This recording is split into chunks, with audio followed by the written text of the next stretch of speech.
What up, Cliff? How's it going, man?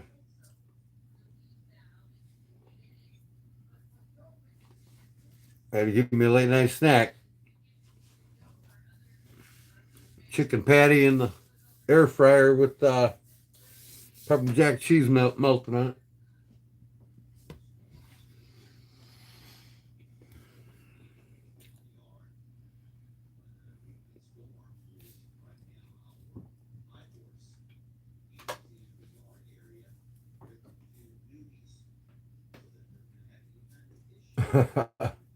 Like dog nuts, huh? I hear you there.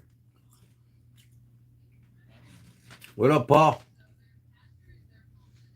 What up? I'm drawing out my next carving.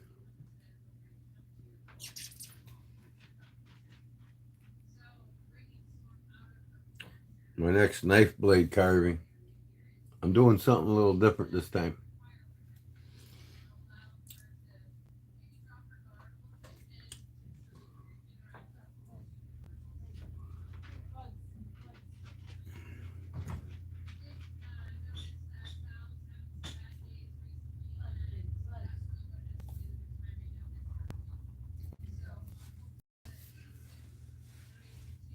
I'm doing good, man.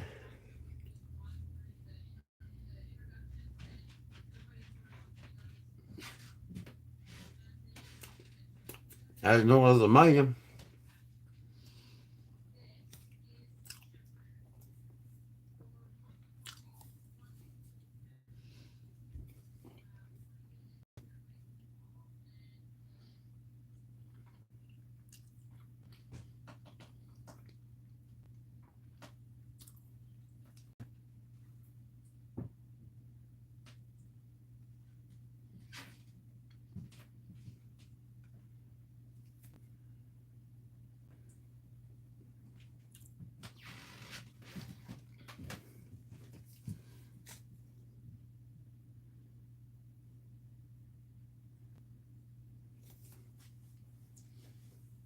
What's up, Arizona? Louie, how's it going, bud?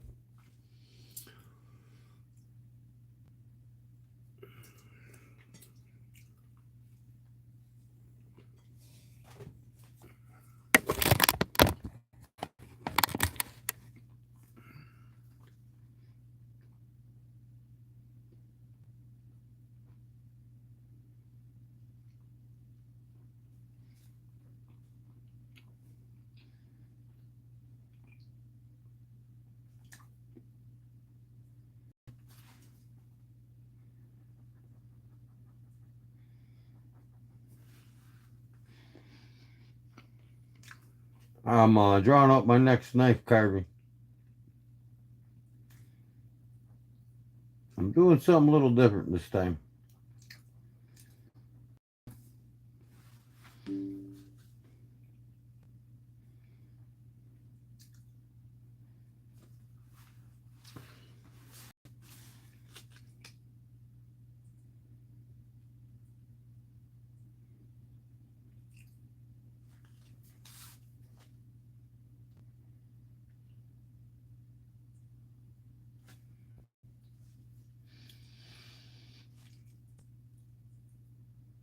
I speak.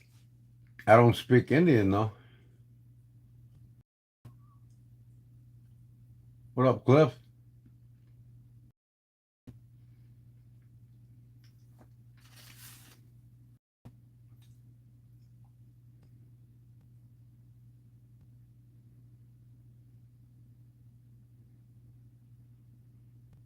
I really like this pattern. I really like this pattern.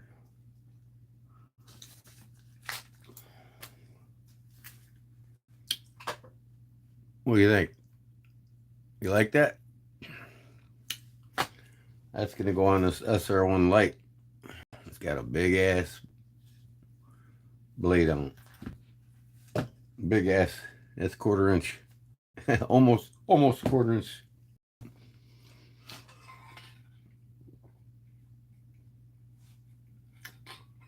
Cool. Yeah, my card will be in soon here.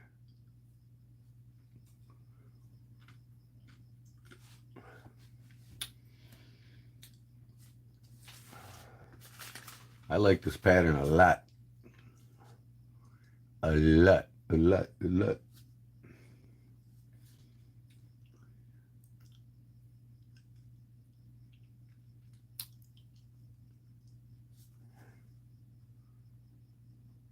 I think it's going to be cool. Wonder if there's anything else I can add to it. Maybe a couple of stripes in here. I don't know.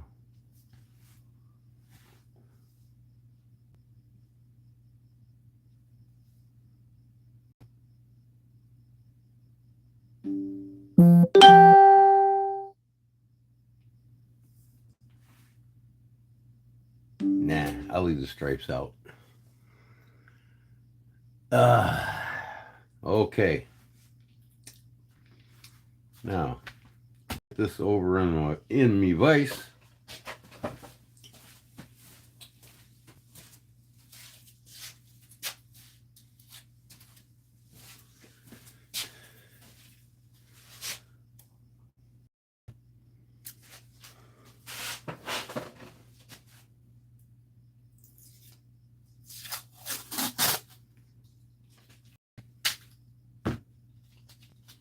Like a spade card, huh? Yeah. It's pretty cool.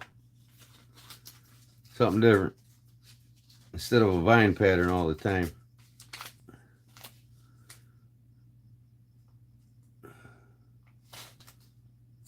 I might even take the sides down with it. We'll see.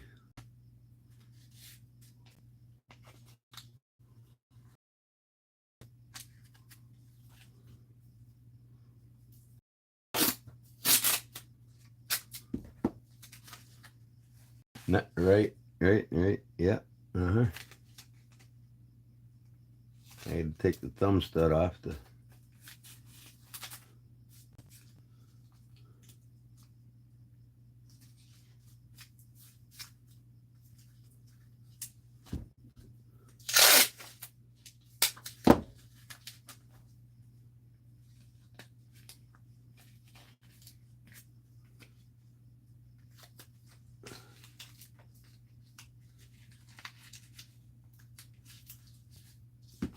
I got to add layers on the bottom of this blade because the bevel don't like the vise and it likes to slide.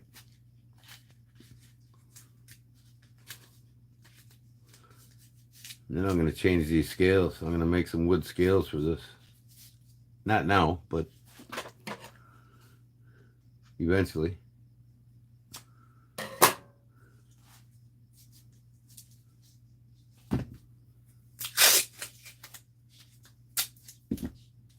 You gotta reduce your cigarettes.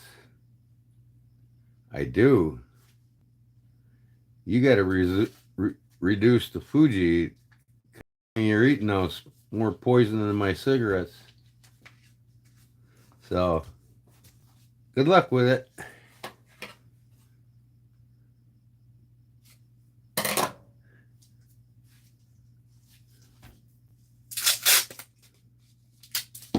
People think smoking's worse than the food they eat. I got news for you. Different story today. Most of y'all are going to die of cancer and fatty liver or liver disease because of all the sugar in the sucralose that's you're being poisoned with. I don't get poisoned with it. I cleanse my liver every day when I wake up. Oh yeah, I'll get right on it there, Louis.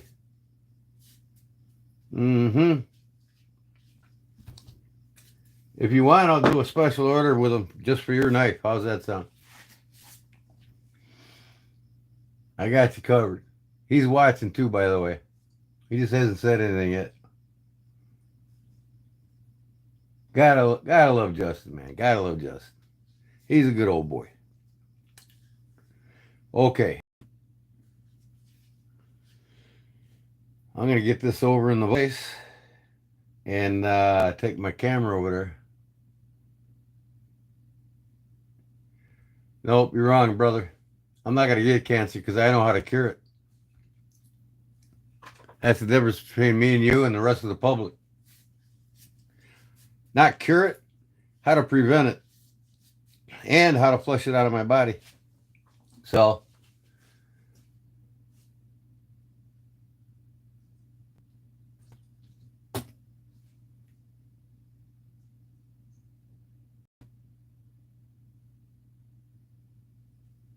he's making life also. So, you make whatever talked about, and he's making what we discussed. Cool. Can't wait to see it. It's got the heat treat going on it now, or what?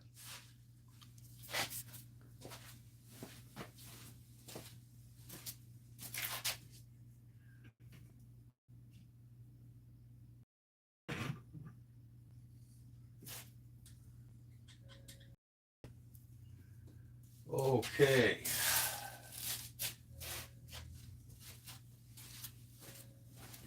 I'm going to take my camera over to my other office.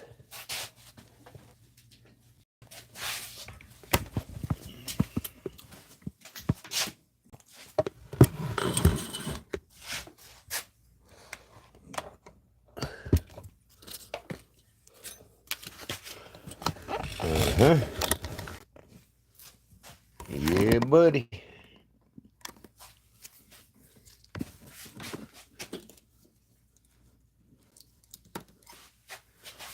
I gotta open my notebook up so I can see what y'all are trash mouthing about. Yeah.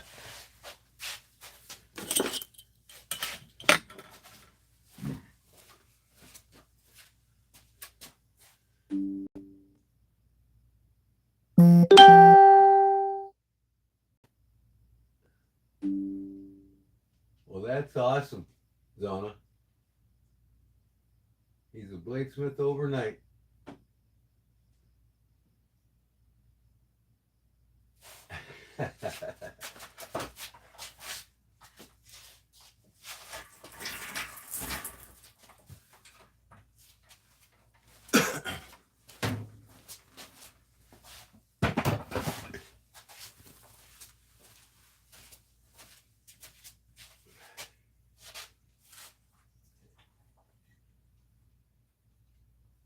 That's right. You gotta start somewhere.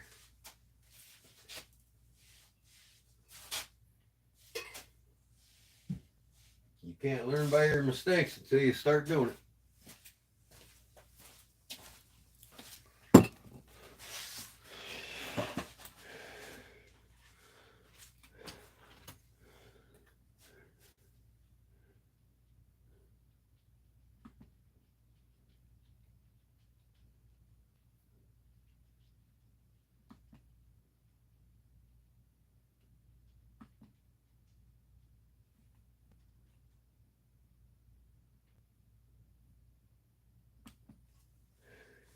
Okay.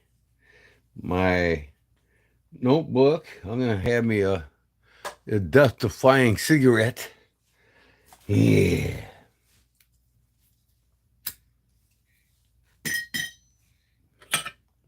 Lay this thing out.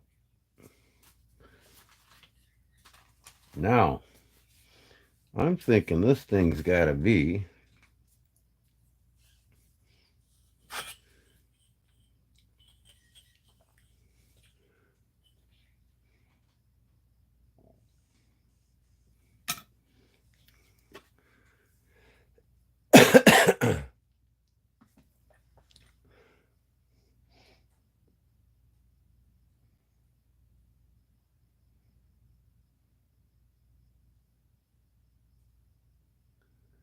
why is it backwards? What's backwards?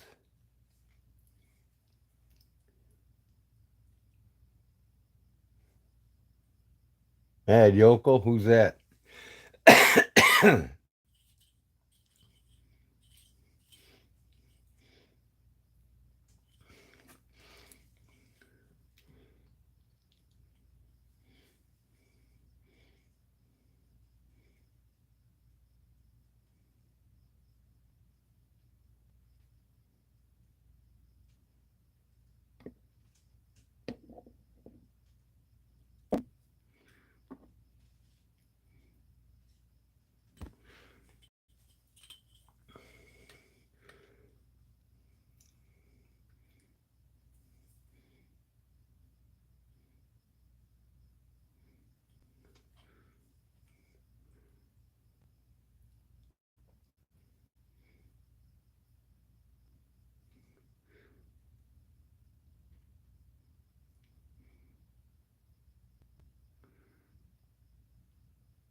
New here, obviously. Cool, Daniel. Welcome, man. Okay, switch out my bit. I'm getting low on these cutting wheels. I gotta get some more, man. Payday's the first. Stocking up on leather this time. Ran out. Okay, I need to bring this up higher. This thing's too low. I hope it doesn't slide around in the vise.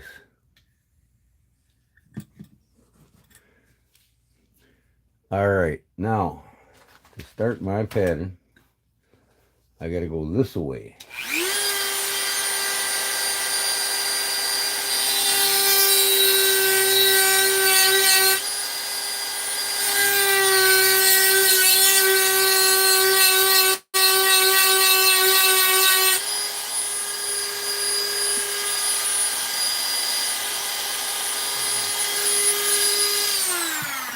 Be right back.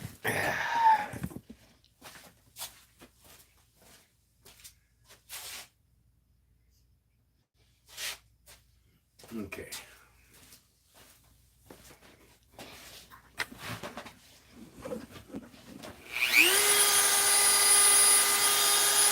Oh, here goes Bible thumpers again.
Now, I can't do that random.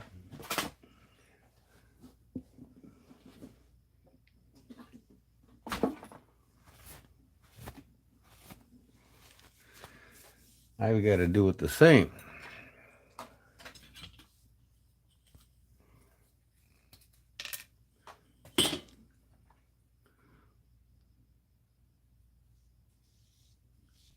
Cool up, baby. Cool up.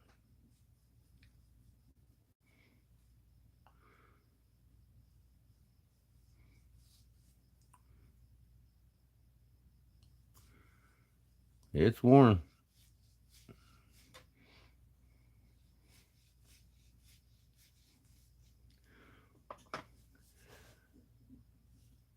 What's up, Fat City? You're late. What's up with that, man?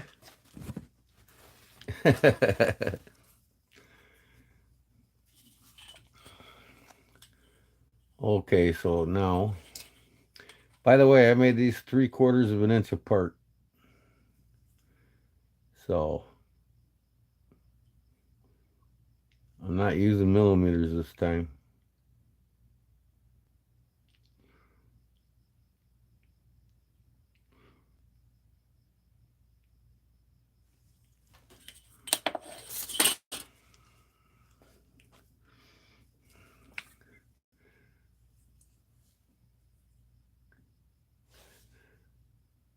cool. Looks interesting. Yeah, it's going to be pretty cool when I'm done. This is the pattern I'm doing right here. It's kind of like ace of spades in the hole.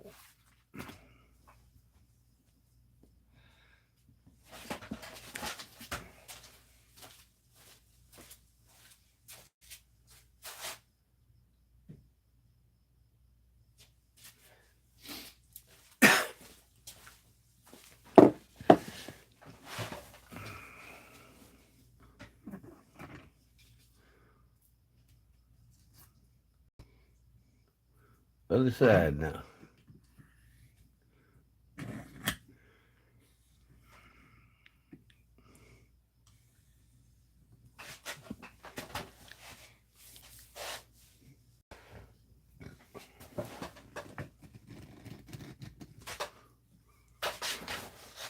Can you see it coming alive?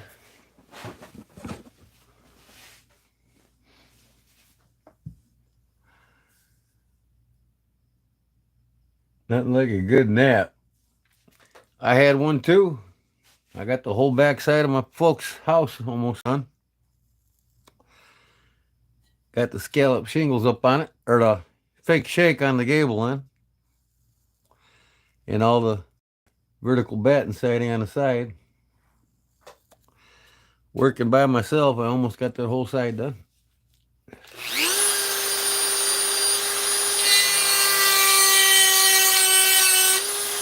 Now this is going to be tricky.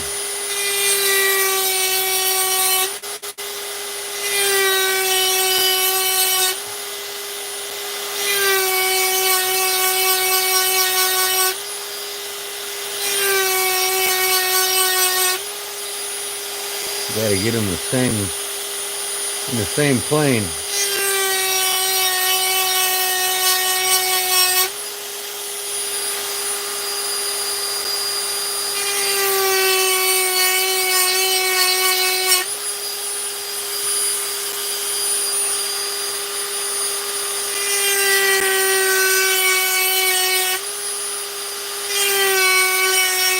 Get a bug. Dead bug.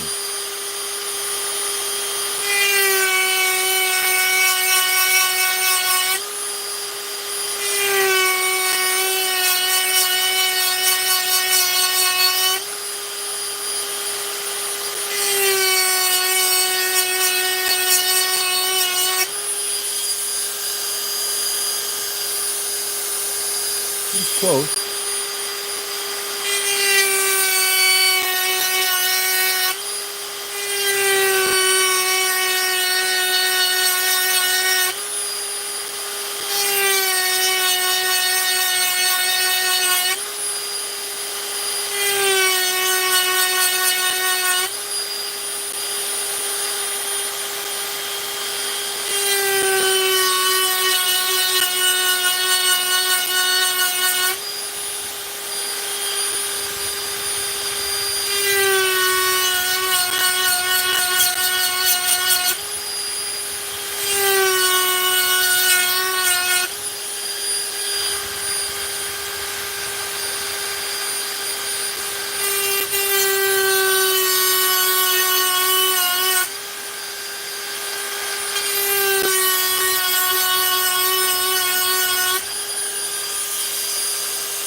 It's pretty good.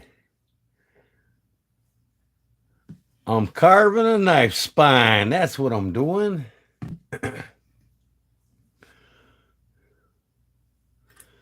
Okay, now. Oh, is that thing tight?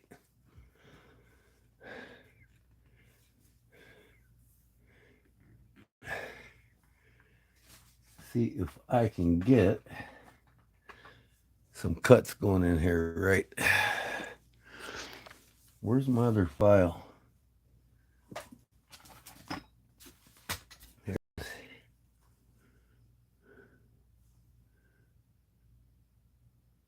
And carving the spine of a knife. Yeah.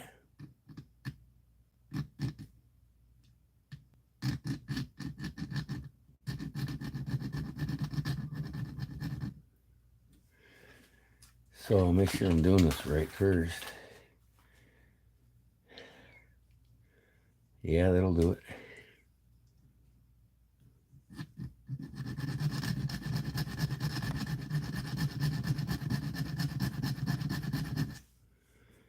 Boy, is that tough.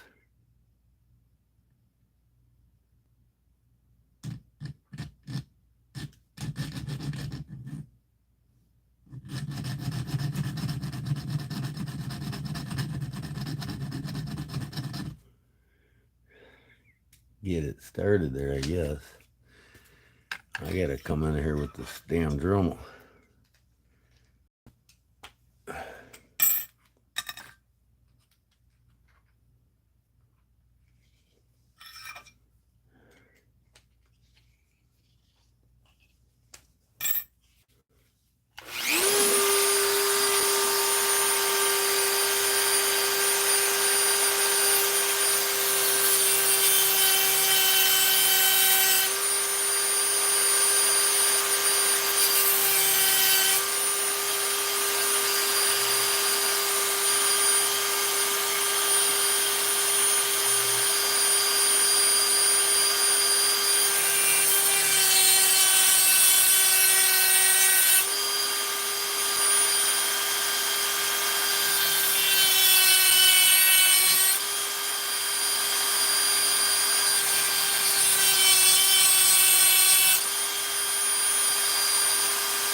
Now, see if I can get some action here.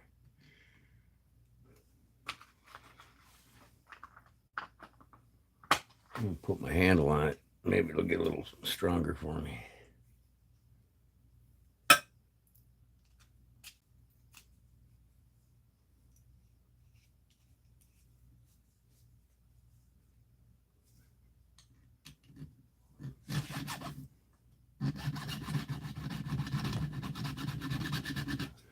I have to find a different file.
Is that taking anything off? It looks like it is. I think that's about all I need.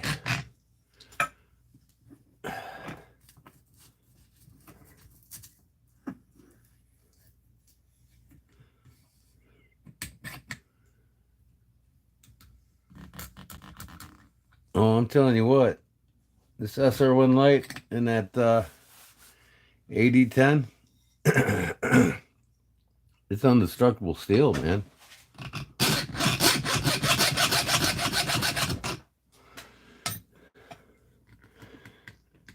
Oh.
It's easy to carve these when they're not heat treated yet. Oh, it's almost like work, but it's worth the effort when you're done.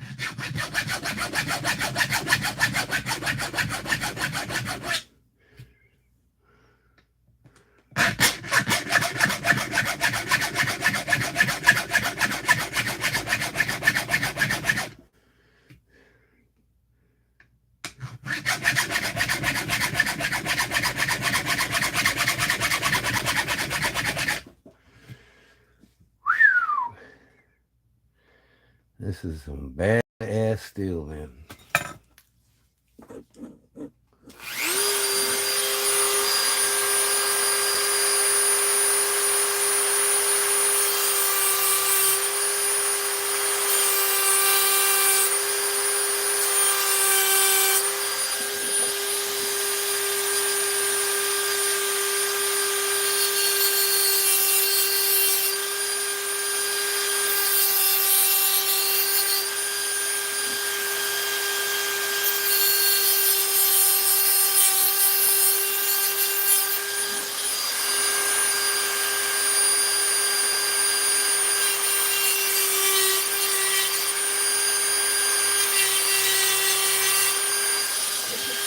Ah, a little too deep. Oh well.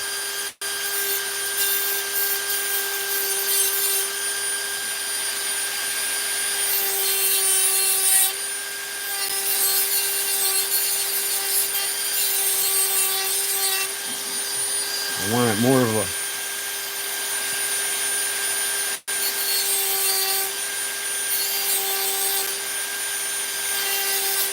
There we go.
Ooh,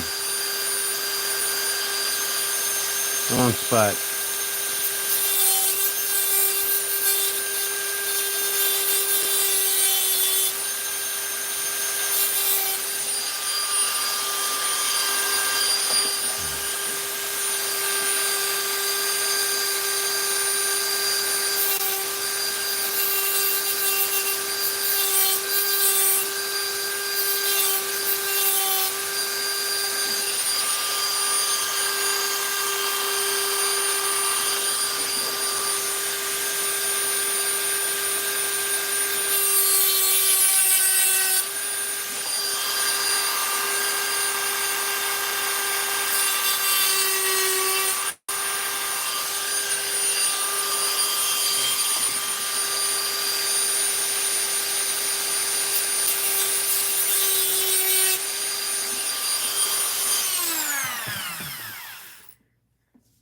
Hello, John.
A little too wide.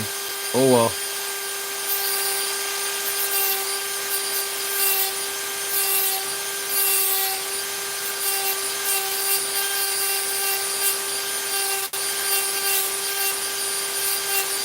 I'll clean it up with the file.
Well, that's pretty much the shape right there. See if I can clean it up.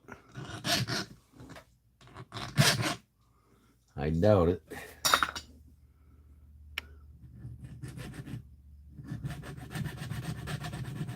This is some tough shit.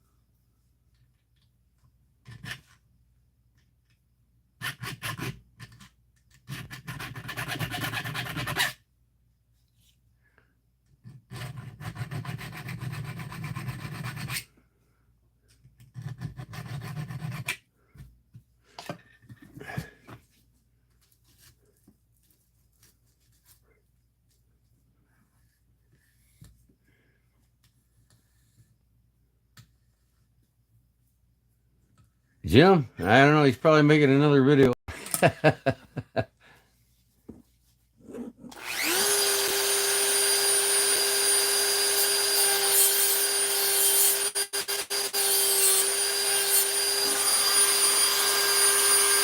course, I didn't tell him I was going live in that yet either.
Okay, do you see it?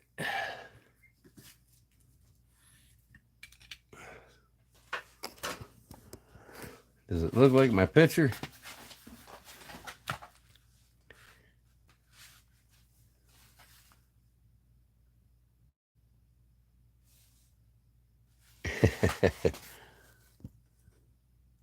I think it looks pretty cool, don't y'all?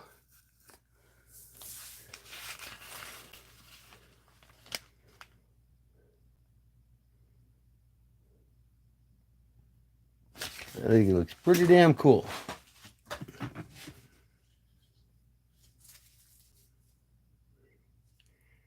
Now the only thing is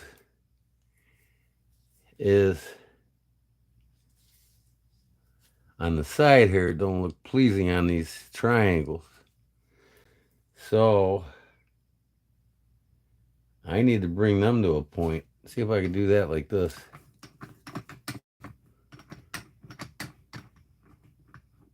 I don't know. I'm probably gonna have to put the hole or the back end of the knife in it. Yeah. See here? These don't, the bevels don't look too pleasing.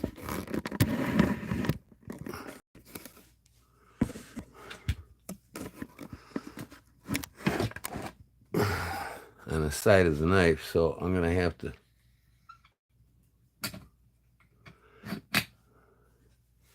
make it good. I think I'm just gonna round it.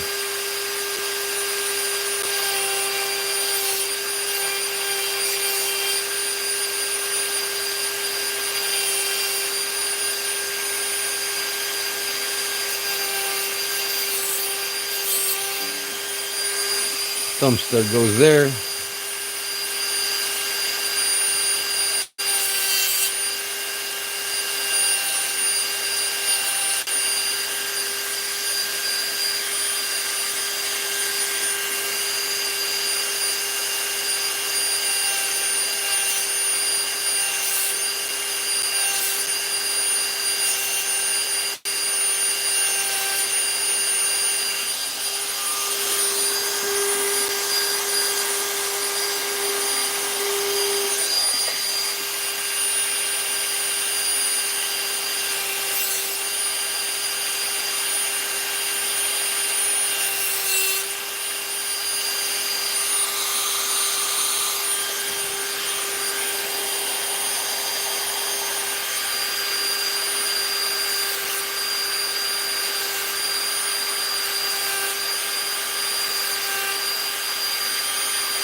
I have to worry about there. The thumb stud goes there. But I can.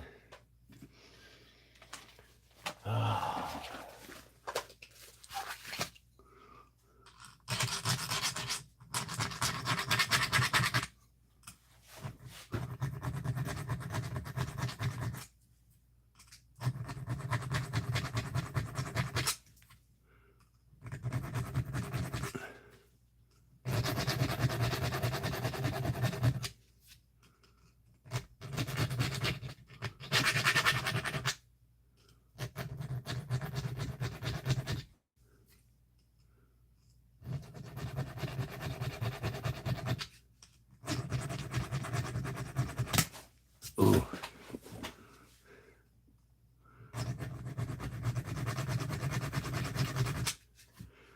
A little bit of a point.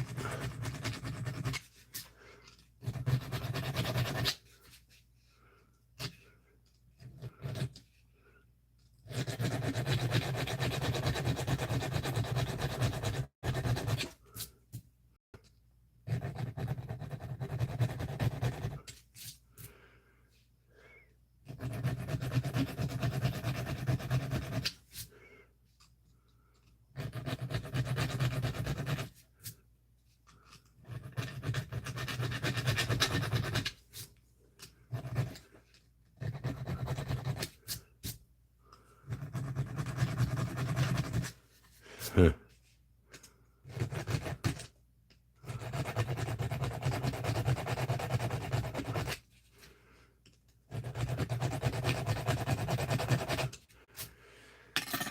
That looks better.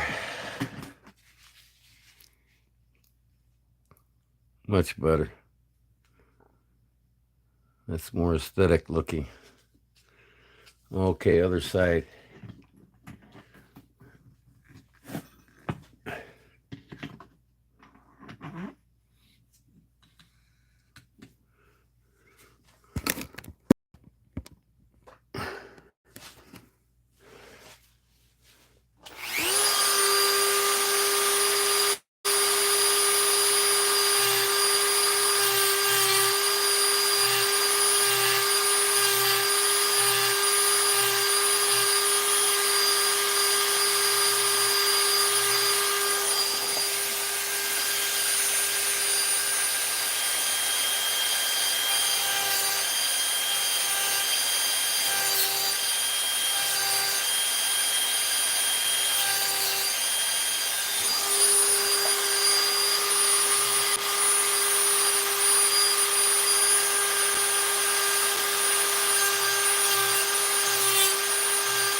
Come on.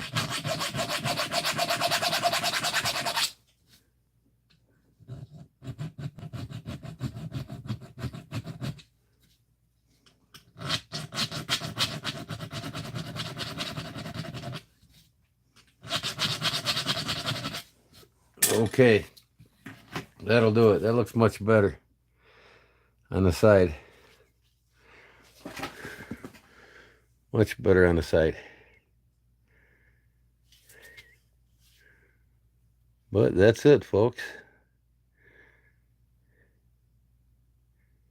I like how the point comes to an arrowhead, don't it? Isn't that cool? All right. That is it.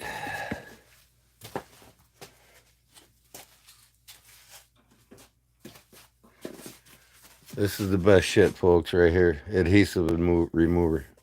Y'all got to get you some of this.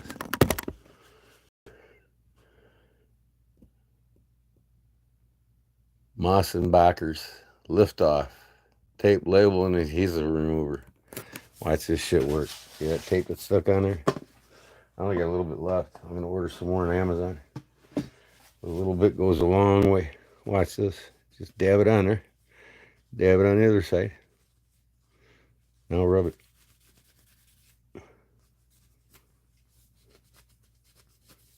Boom. Boom. Gone.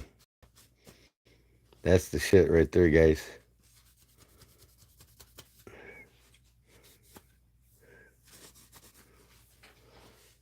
Okay. I could probably take this apart and do this here too, but I won't. I think that looks like a pretty badass little SR1 light. Now, I'll put my thumb stud back on it.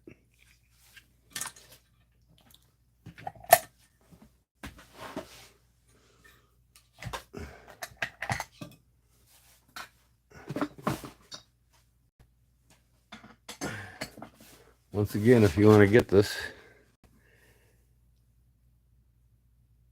Matzenbacher's lift off, tape, label, and adhesive remover. Breaks molecular bond between adhesives and surface.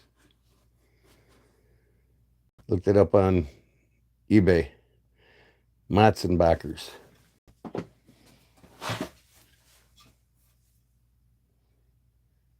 I've done it a few times.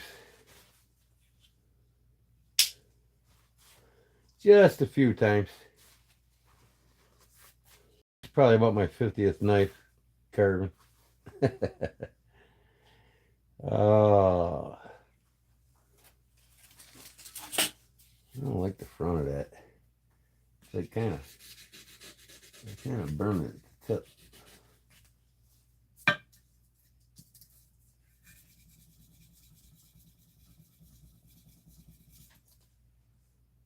It's gone now. See if I can't polish that back a little bit more. It's like cold steel gives it to you unpolished.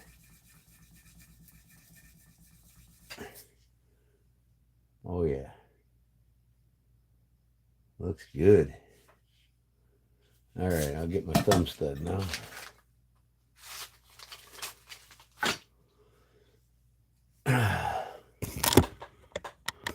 Looks good. I'll get my thumb stud now and put it on there.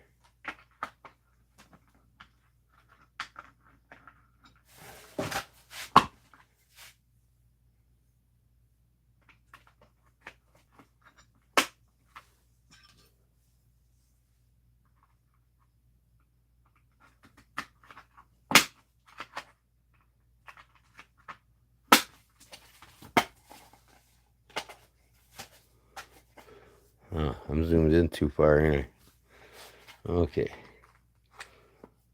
Come on.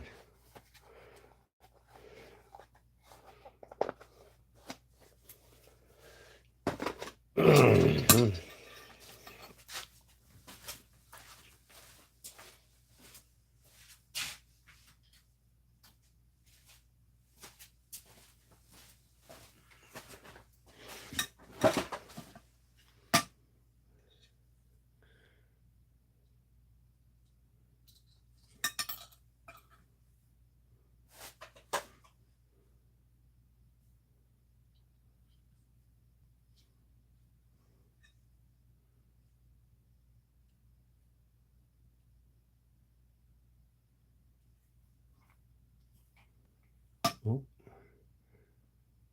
It don't matter what side it's on, I don't think. It was on the other side before, but that's fine. This might have been the side it was on, I don't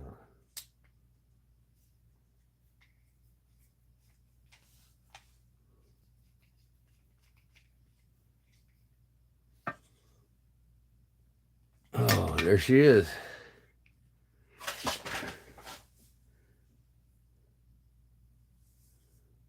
Oh yeah. And see here, it's kind of got like a gimping carving in the front here. That's pretty cool. Maybe I should do something from here to there.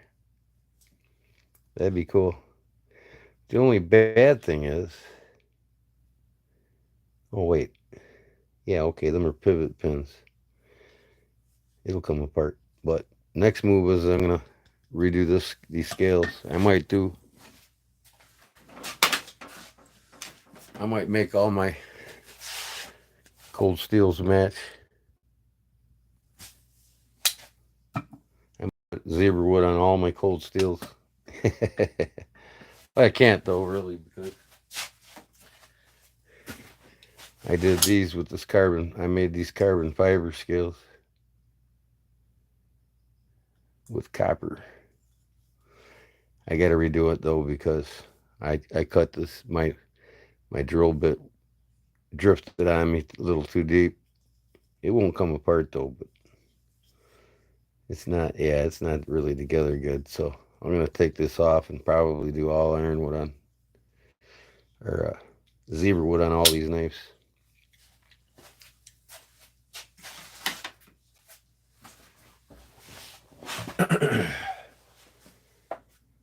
So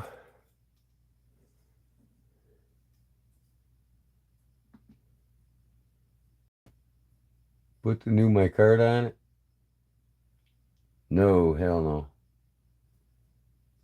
Not on this, nope. It's a good idea though, Justin, but no, I like the the real wood on these knives.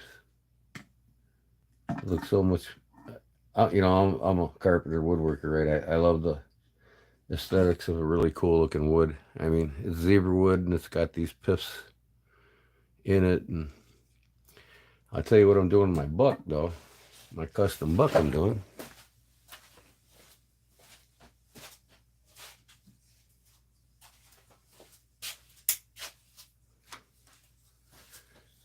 I ordered some more of this birch burl from Finland.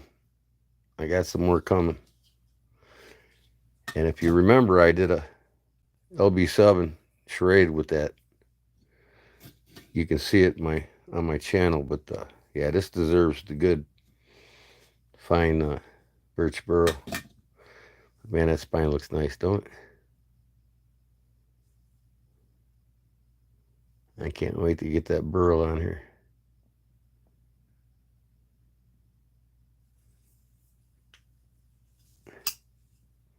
Oh yeah, I love it.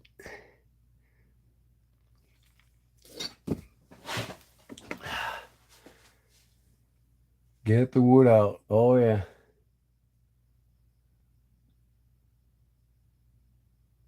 I like the dark stained ironwood, like what's in your German made doctor's knife. Oh yeah.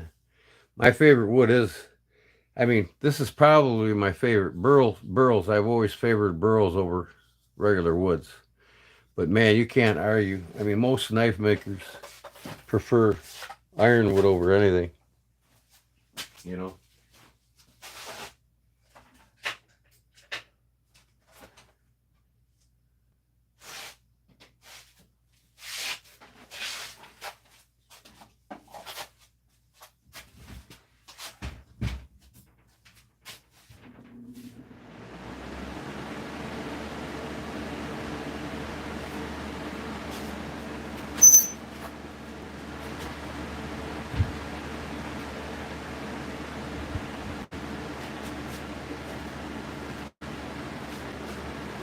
But here's that case double X. I gotta get a shield for it, but this is a zebra wood too.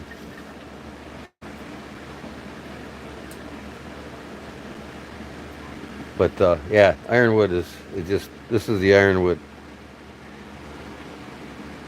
I mean, it's just beautiful, beautiful wood. Can't really see it that good with this light. But yeah, ironwood's something else. But too many guys use it, you know what I mean? I don't like to be like too many other guys, you know?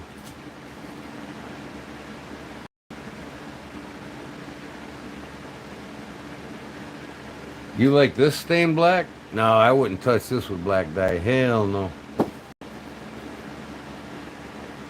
You lose a lot of the pattern. I mean, it's got a lot of black in it, you know what I mean?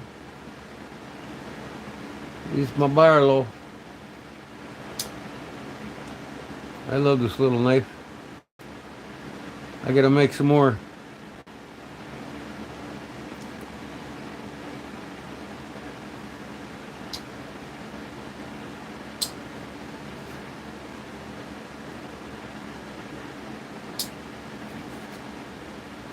But yeah. See it? There ain't nothing really to carve on this one.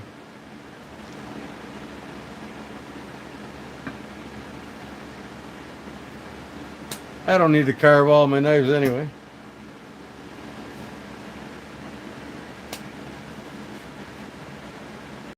Can you show your doctor knife?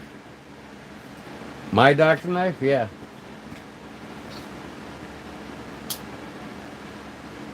I think I only got one.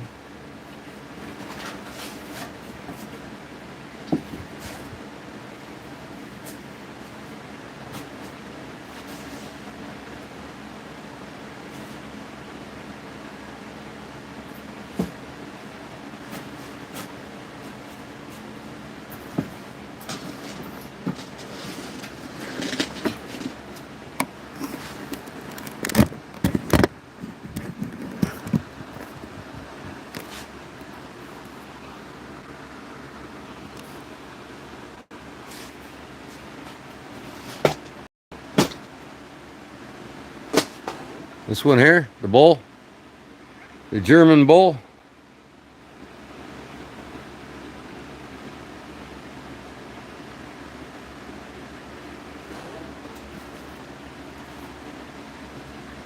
Yeah. German bull brand. German stainless steel, handmade.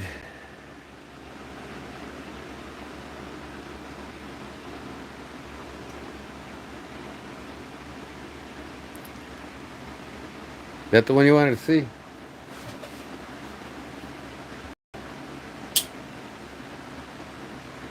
Yeah, I kind of like the stain on this too, but you know, it's like ebony, you know what I mean?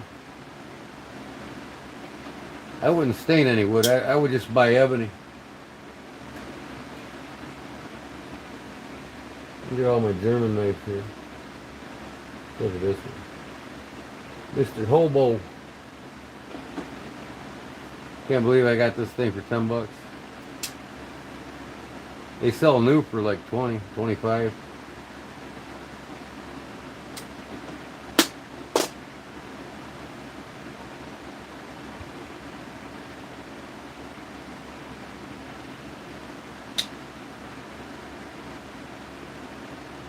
I'll get the damn... Why is it so difficult to get the fork out of here?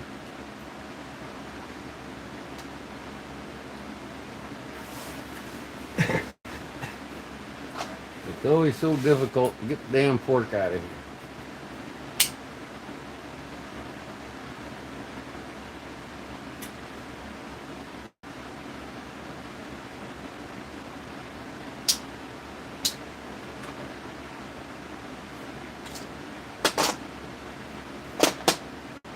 I just think these knives are so cool. I need to make some slide-on scales for this when I take it apart. Make some scales for that. Make some scales for that. They'll just slide on, right? And make double scales for this. There ain't no hot spots when you use it.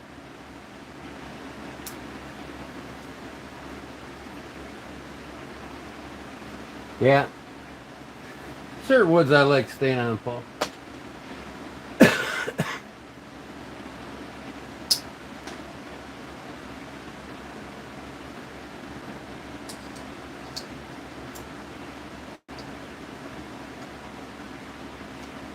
Like that curly maple, tiger maple, or the tiger maple 110 I did.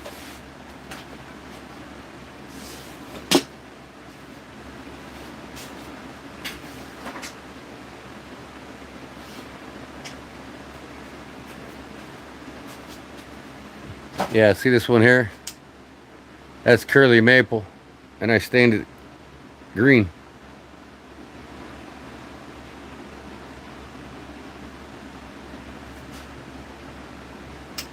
I'm thinking about trading this to Big Jim for a certain knife he has that's made in Germany that I've been wanting for a while. He wants to trade.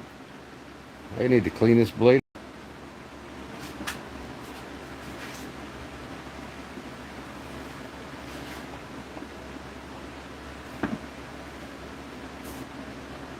Something on there. Man.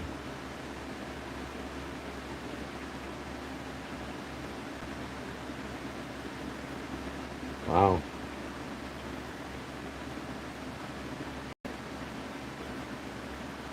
I'll clean it up before I send it to him.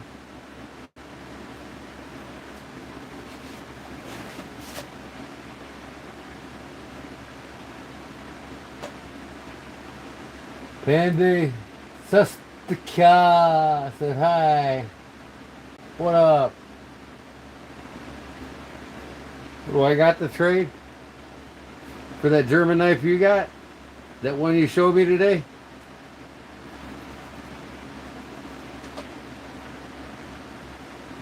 What German knife you got, John? Besides the one you showed me.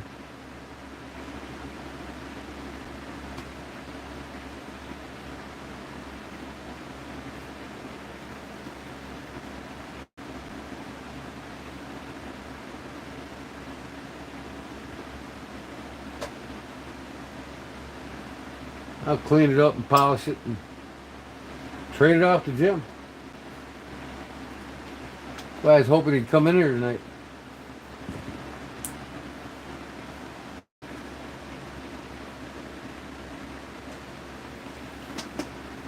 I think that looks cool as hell. I'll show you what I did last night. Let me put this back.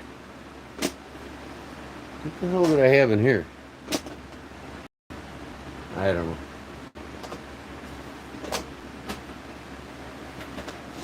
I gotta get some more of these boxes. I got more traditional knives to fill them.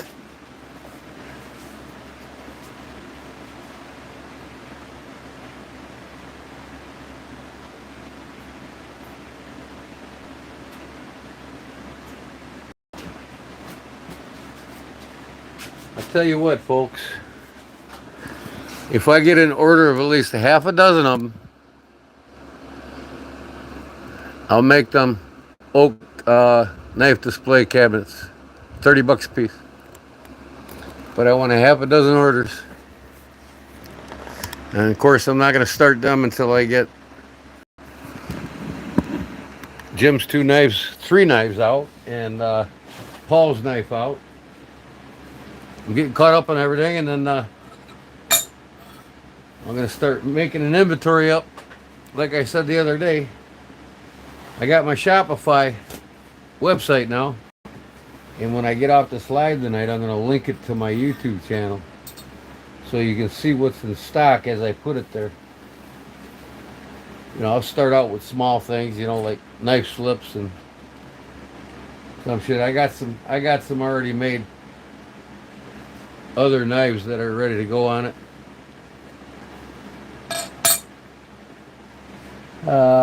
I messaged Jim on Instagram and said you were live.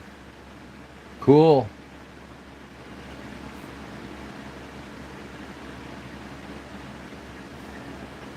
Cool.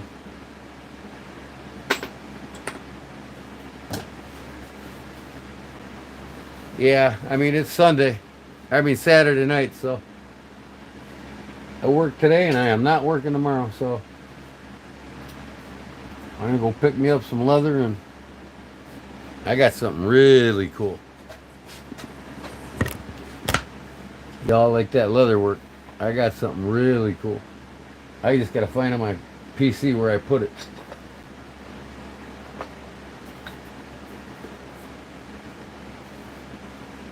Yeah, I think this turned out well. That's a cool looking pattern.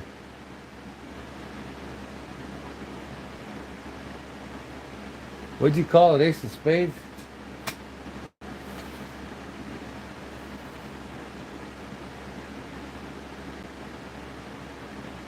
I could round that off and it'd be more like a spade, right? Like an ace of spade. I don't want to do that though. Too much work. I think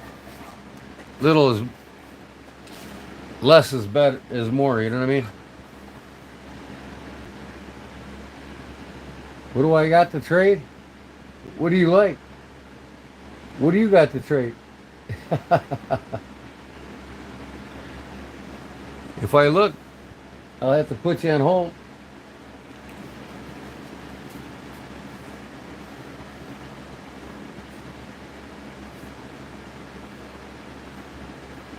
Depends on what you want. You want a custom knife, or you want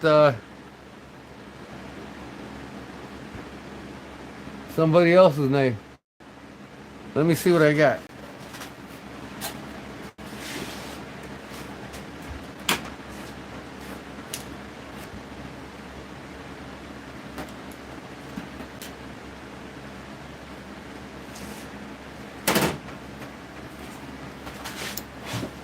I got a big effing girl. I carved the spine on it. I'll trade that up for a German knife.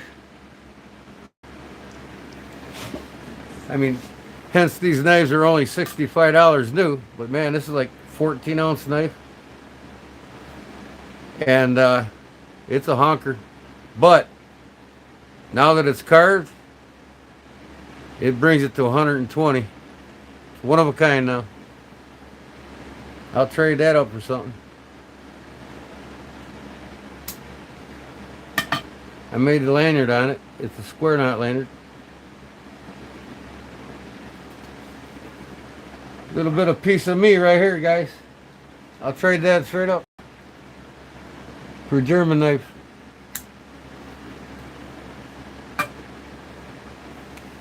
I mean, Kiss and Crane ain't really that expensive of a knife. It's probably in the same price range as this.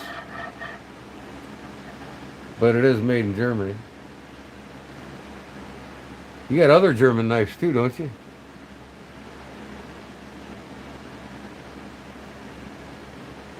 Price went down on what? Yeah, this is a $375 knife now. You could buy this knife for $65 brand new in the case. But once you customize it like this, you know, custom scales, and I'd say technically this is about a $280 knife now, because it doesn't have like a really exquisite material on it. But I sold my pine cone ones, two of them for $275 each. So once the artwork goes into the knife, they almost double the price of the knife.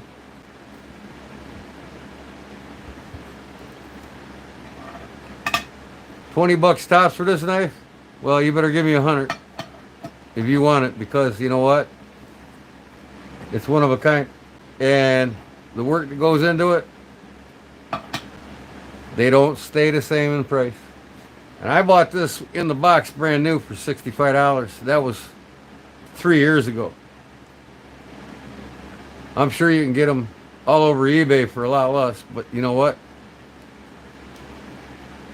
You want to trade a knife or not? You want a piece of my work or not? It's up to you. And if you don't want a piece of my work, I don't care if you do or don't. A lot of guys. I know Jim's going to want to trade this for me, with me.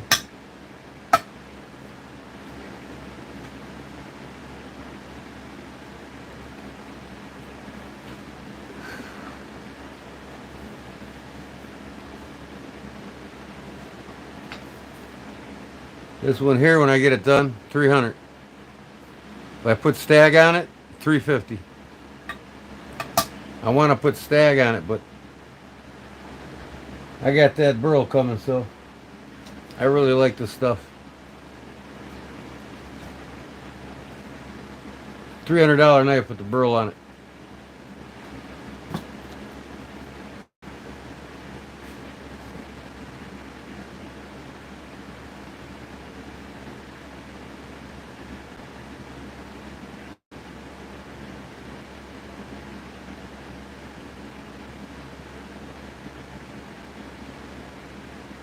All right, well, I'm getting well known in Arizona.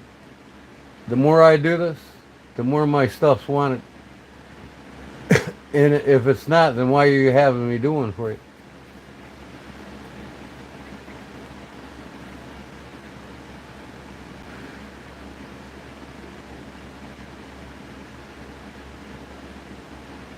That's right, Paul. He asked me what I got to trade. Well, I got that to trade. If you don't want to trade that, you don't want to. If he doesn't want something that I did, then I got other knives for trade.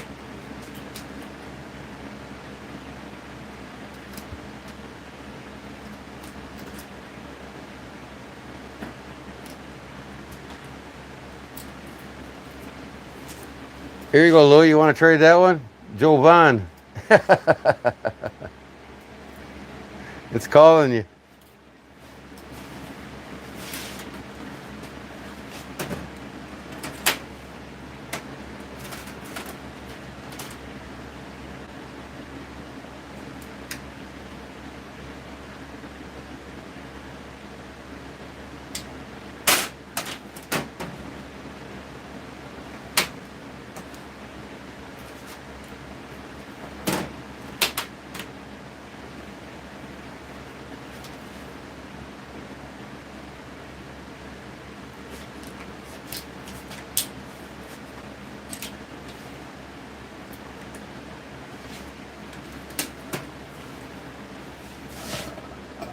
All these knives are for trade. Camillus titaniums, Gerber, Gerber. Any of these I'll trade for something.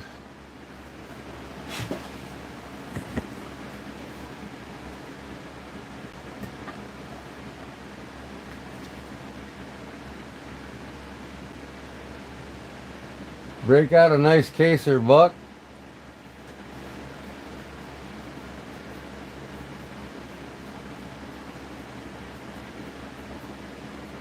I'm not trading a case or a buck, but I can break out a nice one. Certain knife companies I keep.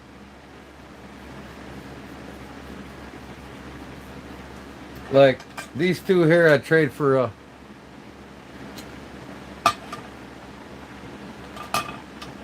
traditional folder.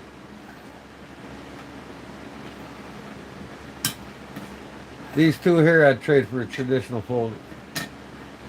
But like I said, you got my work on this one. You'll never see another one like it. That is until Justin does one. Justin's going to be carving knives here real soon.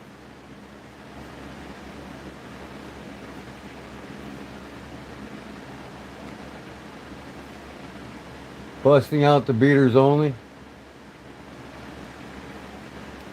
I no longer want them. These ain't beaters. I didn't even use these knives. They don't even make this one anymore. Never been used. This has never been used. Never used it.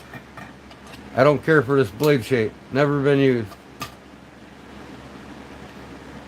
Never been used.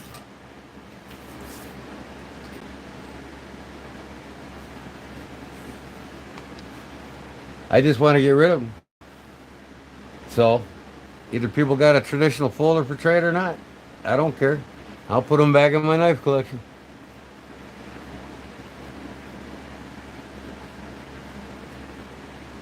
We all got some beaters though. This is my beater here.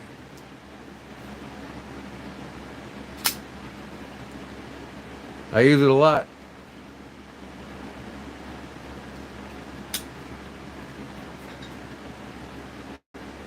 I don't even, yeah, I've used this knife a little bit. I think this Gerber's pretty cool though.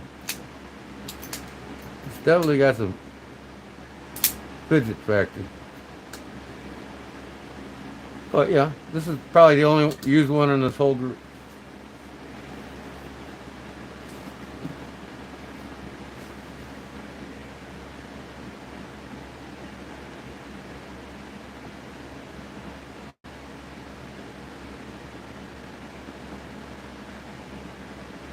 Did I trade? No, I won't trade none of my bucks or cases.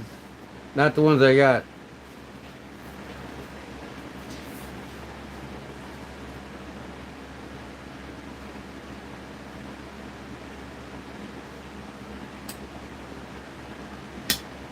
I'll pull out $1,000 buck. You got enough knives to trade for that one?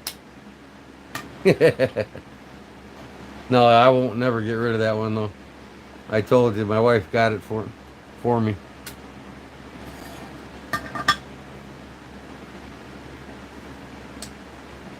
Howdy from Texas.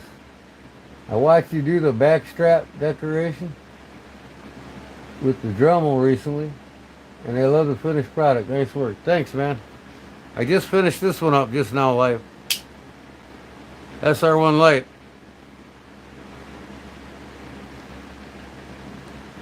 What did that take me, about a half an hour?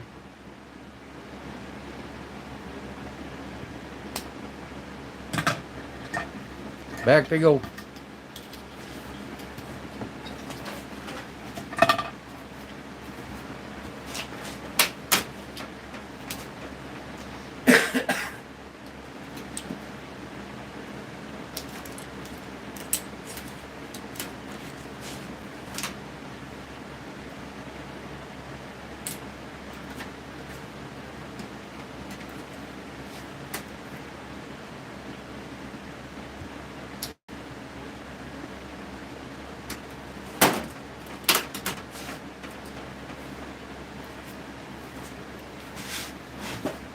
I'm gonna make a sheath for this one. This is an Ireland made Imperial, probably from the 80s.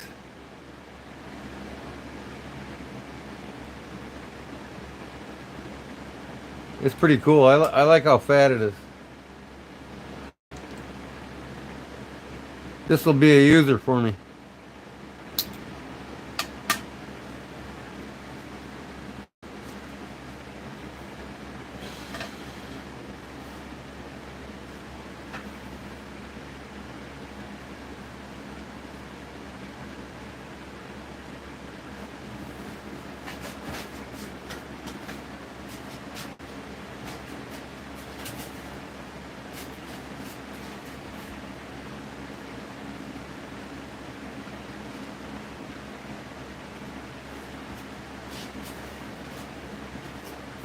Louis, you couldn't give me $1,000 for this, but good luck finding one for under 700-800 bucks.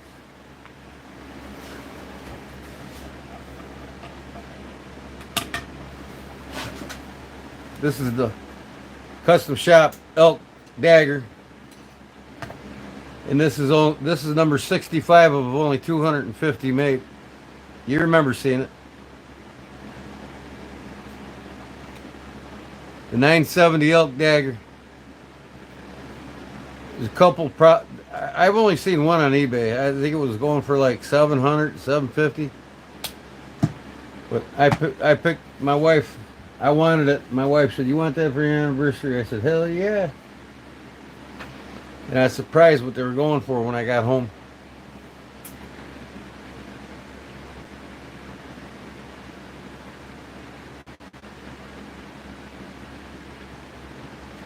Yeah, look this up on eBay. Tell me if you can find one. And if you can, tell me how much it's going for. Buck 970 dagger. Custom shop by Wild Bill Cody. Hand carved buffalo head on the elk antler. Bronze, brass, and silver. This is number 65 of 250.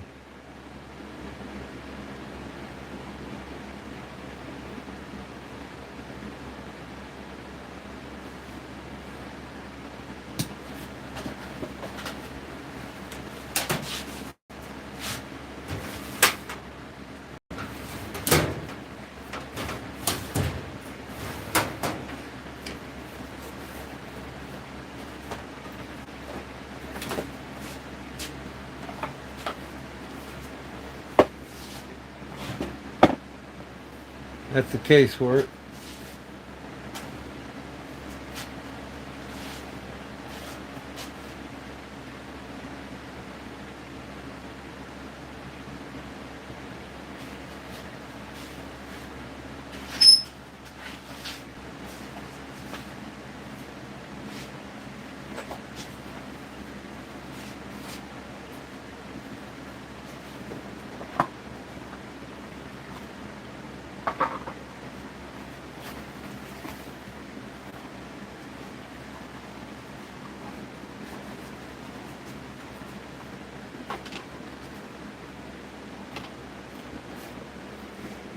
Natural markings. When we make handles of our natural products, you will find nature's own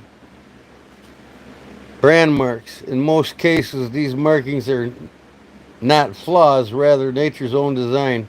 Each one will have its own personality and distinctive look, unlike handles created from man-made materials.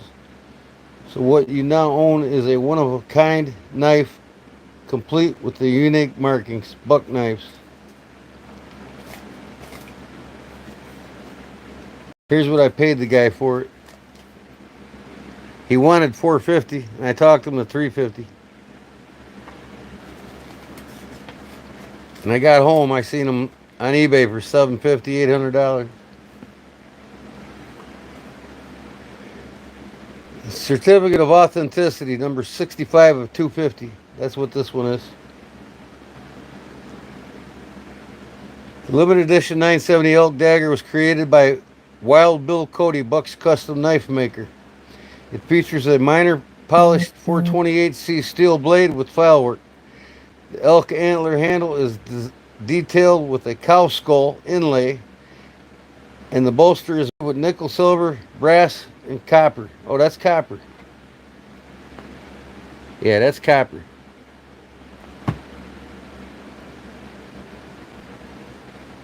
This handcrafted knife comes with a brown distressed leather case. We hope you enjoy your custom knife for many years to come. C.J. Buck, President Buck Knives, Chuck Buck, Chairman Buck Knives.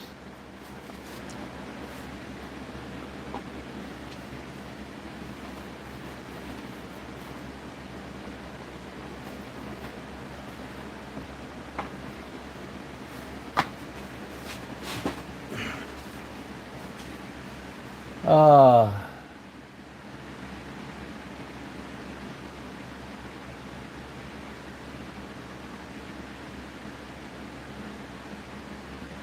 yeah, there's only 250 of these made. And I got a fairly low number. I got 65.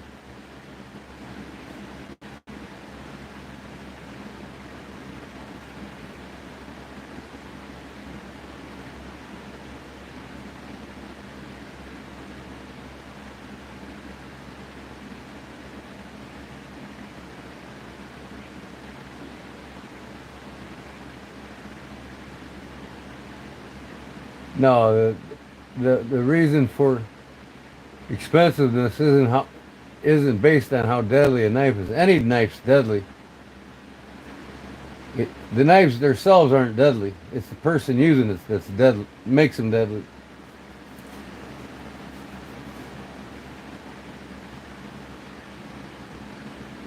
No, John, I traded off all my spider coats. I had a dozen of them, and I just got rid of my last one. I have one left.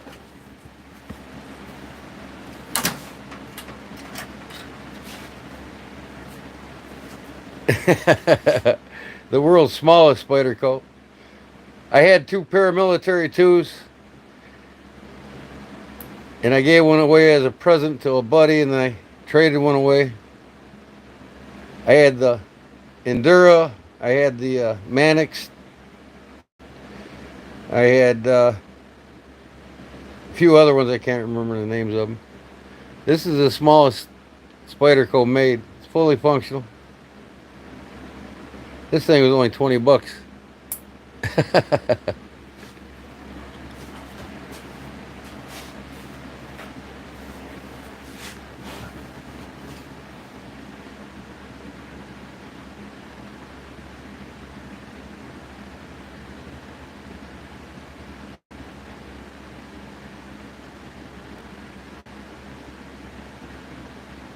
If you can get one $400 to $600, get it, Justin. Go right ahead. But they'll pop up occasionally. Like I said, there's only 250 of them out there.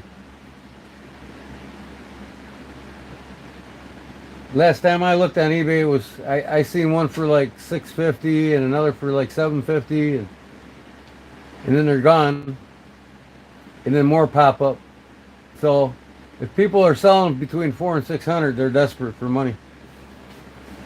Like I said, this was a present to me by my wife. I wouldn't sell it for less than, I mean, I could set the price on this because I don't want to get rid of it. You know, I wouldn't even put 1,000 on it. I would sell it for $2,000. But even then, I wouldn't sell it at $2,000 because I don't want to sell it. Because this is the rarest custom that I got. Yeah, I know you're all over the web, Justin, man. You're the web troller of Knife Connoisseur of the Year award. I got one. I'm gonna send you that award here soon.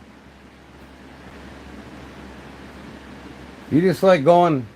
You just like coming here and arguing with me. Okay. I don't care what they're going for. If you can get one $400 to $600, go buy it. But you can't afford one anyway, so that's your scenario.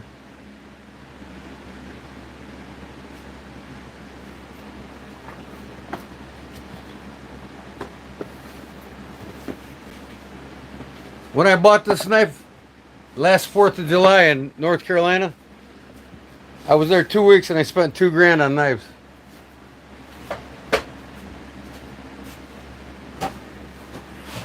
I took $2,000 there just for knives.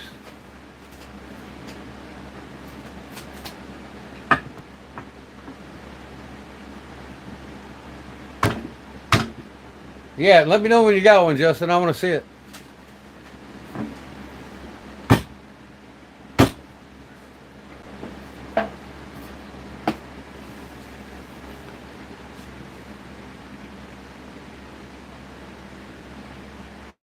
Yeah, I said it's a 1K knife because that would be the less I would sell it for. If any other idiot wants to sell it for 400, they go right ahead. But I wouldn't. Even if that wasn't a present and I had it in my collection, I wouldn't sell it for less than $750. Or it wouldn't get sold. Like I said, there's 250 made. You can make your price. Either a avid buck collector wants it in his collection or you don't. I've sold Coleman lanterns for $1,600. Just one lantern in a metal case from the 60s. Because it's a lantern that every collector in Coleman lanterns wants. And I had it. I set the price on it. Its going price was $650. Mine was unused, never been lit. The guy wanted it bad. He contacted me once. He says, "You take $600 for it?" I said, "Nope." Well, the next year he contacted me and said, "I'll give you $1,000 for it." And I sold it to him. So, if you can get one of them knives, it'll be the rarest buck you got in your knife collection, and cherish it because the price on them only go up. There's a big difference from a limited edition of 1,000 knives made and 260 knives made. The price will only go up, never down. Maybe one day, when I'm too old to care anymore, I'll sell that knife for $1,200 in 20 years. You don't know.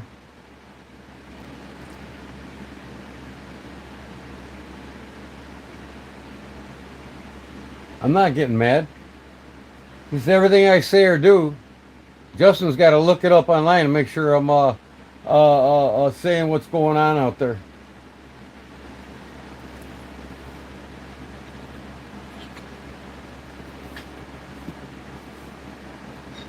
So anyways, that was fun, carving that knife. I love it. I like the way it turned out. Oh, I did another one last night too.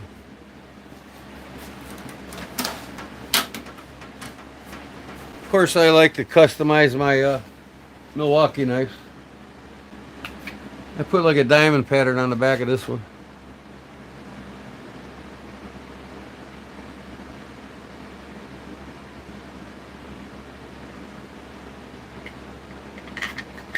I love my fastbacks.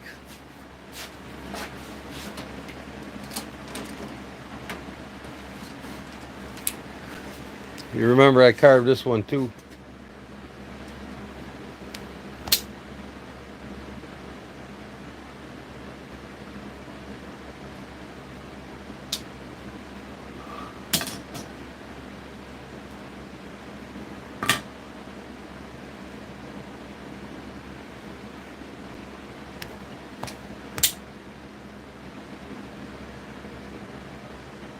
There's a couple new ones out I gotta go get.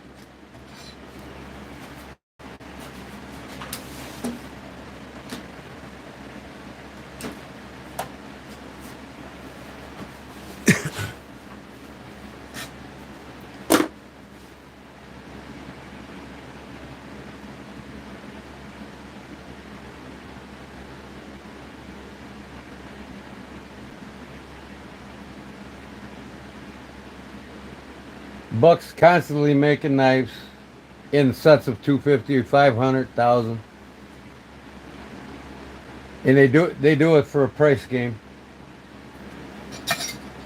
Case does the same thing. They all do it.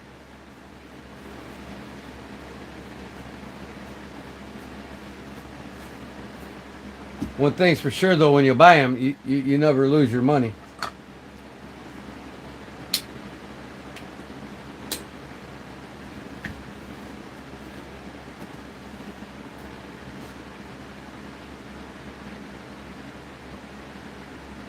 I do want to get that one with Larry Thomas's glasses on it. What is that, the 501 or something like that? I can't remember the name of it.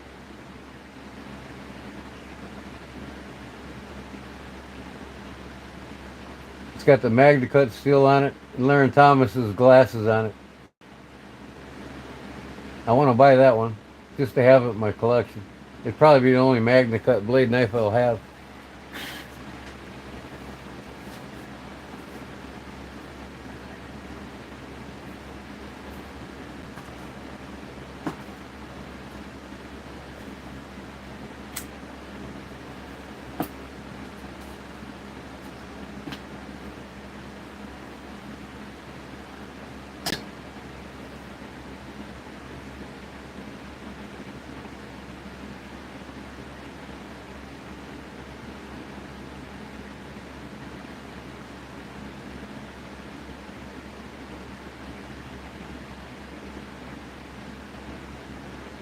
What's that, Paul?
I'm gonna move my phone over to my desk. I'm done playing with knives today.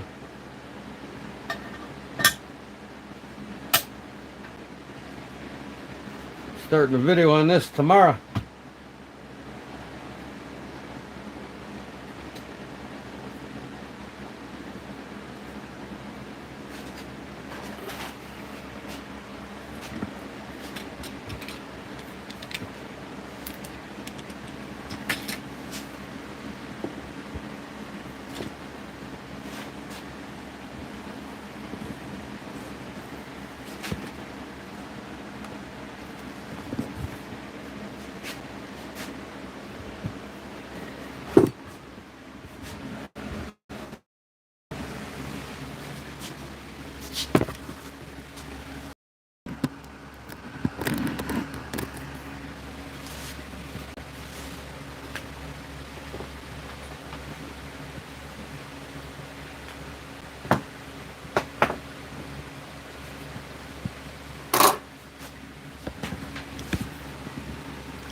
Okay, sow bellies, Louis,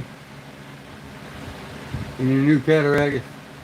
I must admit that cataragus is sweet, bro. I need to look for some for my collection. I don't own one cataragus. That's some history there.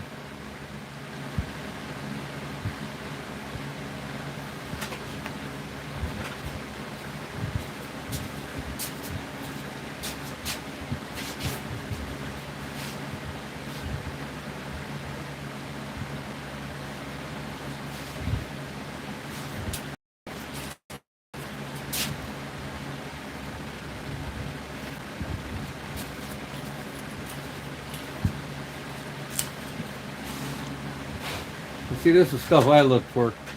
It's like this one here.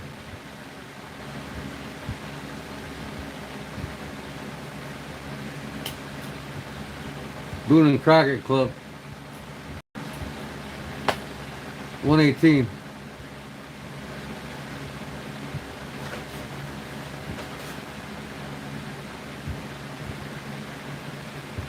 Man, I got some lag time going on here or what? Oh, there we go.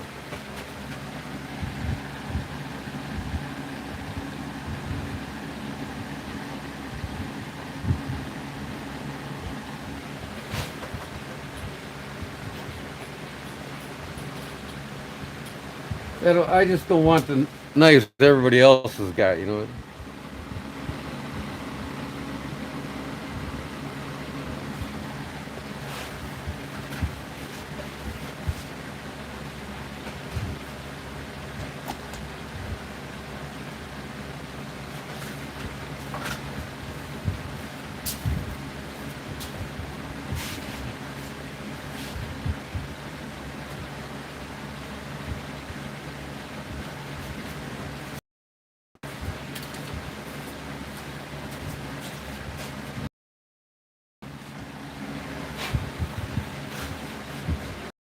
Get more.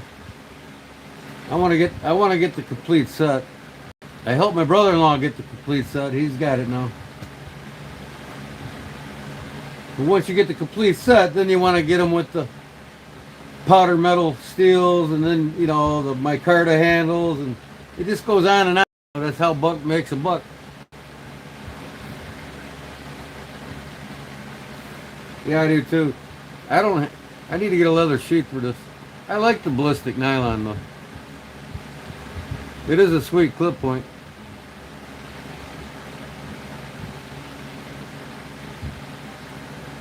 I got this off of a guy for 50 bucks. He was hurting for money. It's got the brown micarta in here.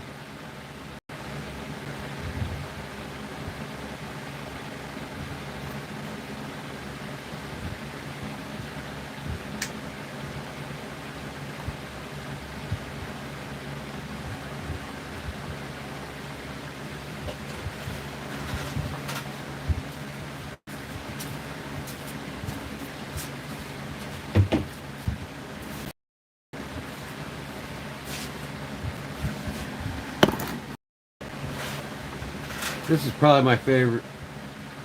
103. That's a nice little skinning knife there. I like this more than the sharp finger by far.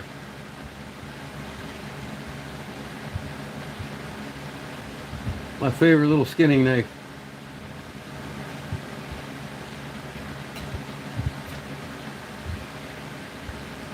What's up, Jerry?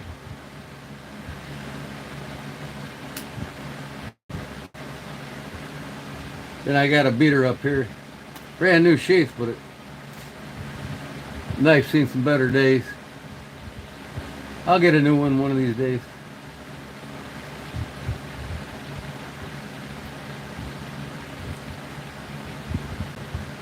It's a long daddy, a 120.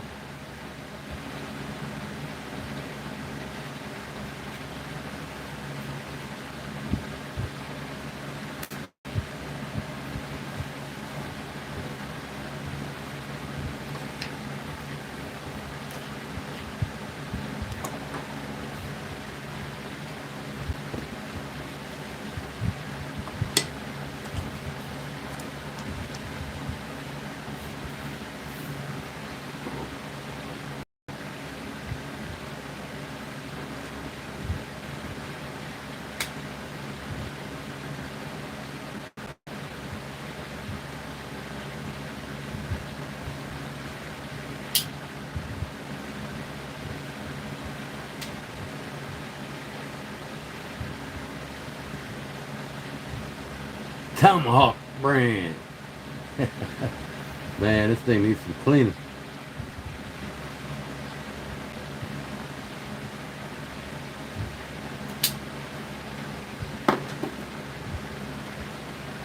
This here, I'm going to give it to my brother when he retires from mobile.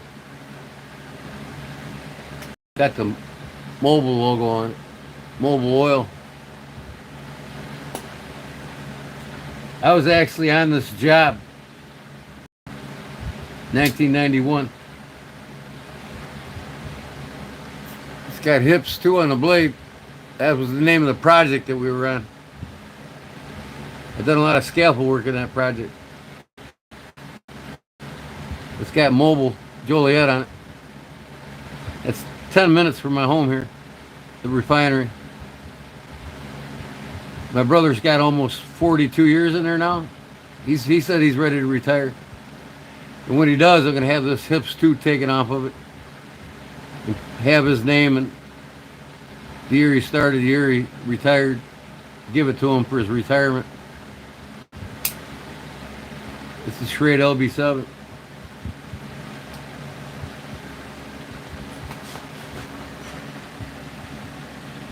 Mobile Joliet.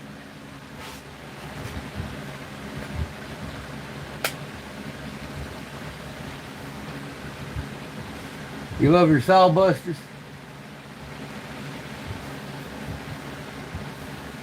How's it working out for you, Louis? You getting a lot of use out of it?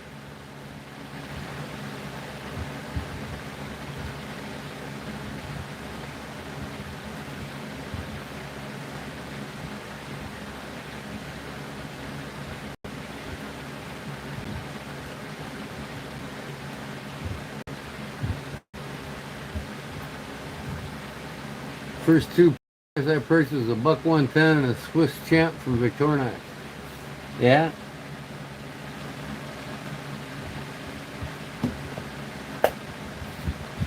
I love this one, Louis. Absolutely love this. 51 OT. I tell you what, it's definitely a unique knife.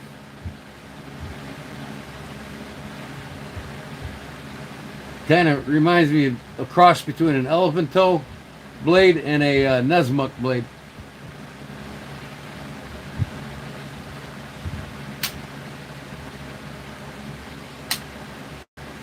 Perfect size. It fits right in that pocket. Just nice, don't it, Louis?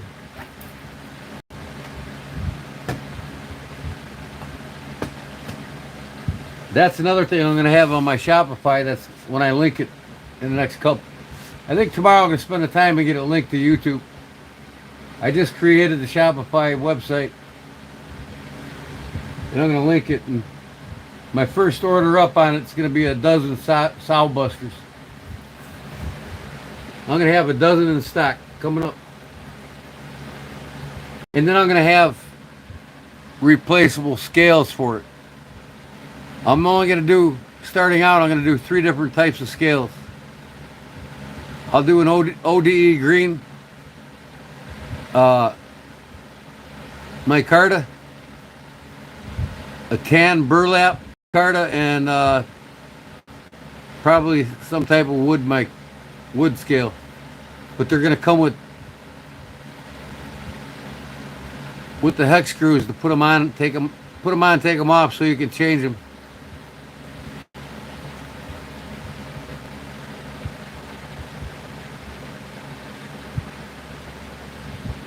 Everybody wanted this one, huh, Louis? I'll sell it to Justin right now for $1,000.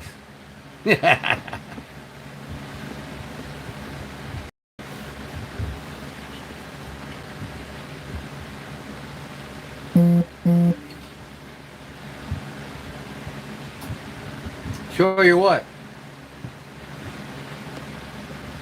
Sow buster?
is right here. It's my pocket drop. Now I'm gonna melt this off. I did a baked on enamel that you put on fishing lures, and I don't really like it. So I'm gonna heat it up and take that off. Put some wood scales on it. But my purpose behind this knife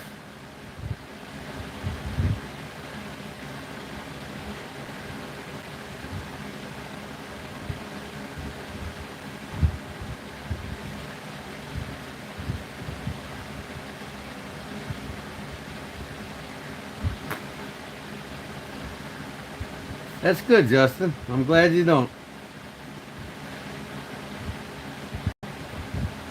Because I'm not selling mine anyway. And I don't care if it's mint or not.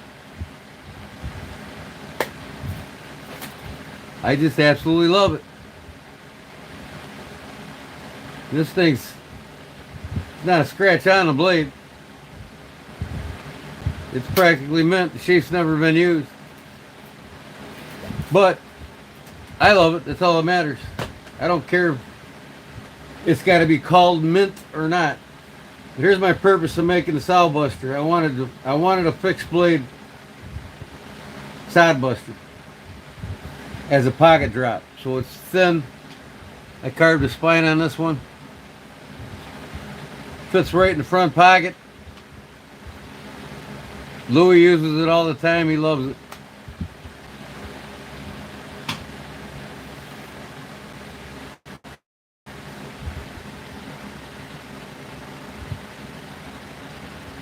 That's a brand new one I traded. Yeah, this thing, it's never been used.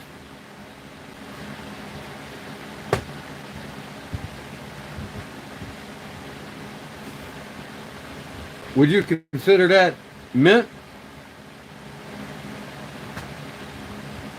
Don't have a scratch on it, I know that. But anyways, is that what you want to lift?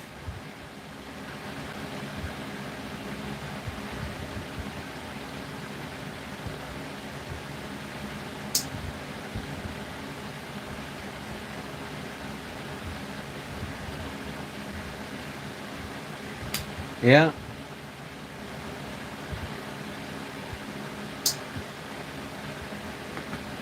These are 1084 high carbon steel. Easy to sharpen. Tough as nails. In fact, you can cut a nail with this.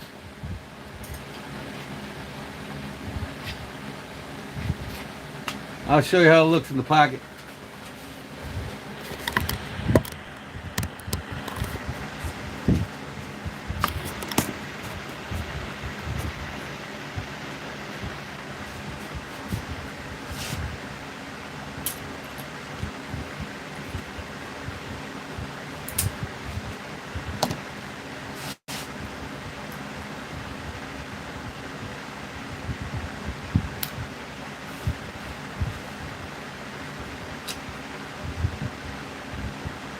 Ulti-clip ensures that the sheath stays put.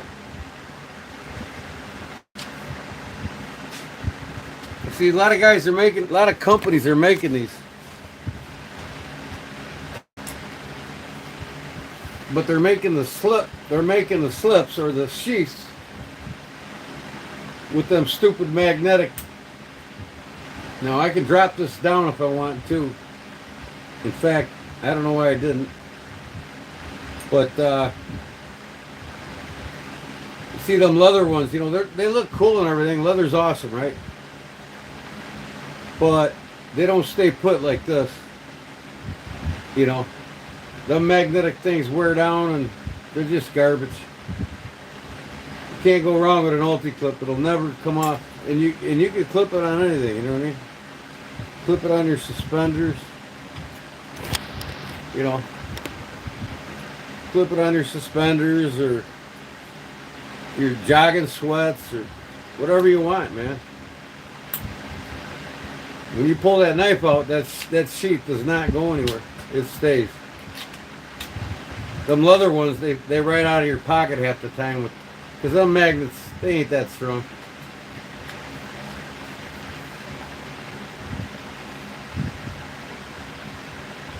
You moved it up, Justin? Yeah. I like it down as low as it can go. I mean, the higher up you go, the deeper it goes into your pocket. But I like it down lower myself because I like to grab that handle without that being in the way.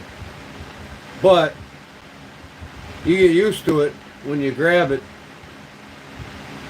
You can just push off that ulti-clip, which is nice.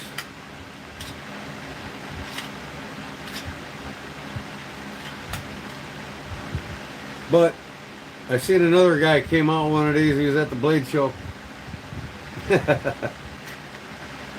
And I told the guy, I says, hey, you stole my idea, I see.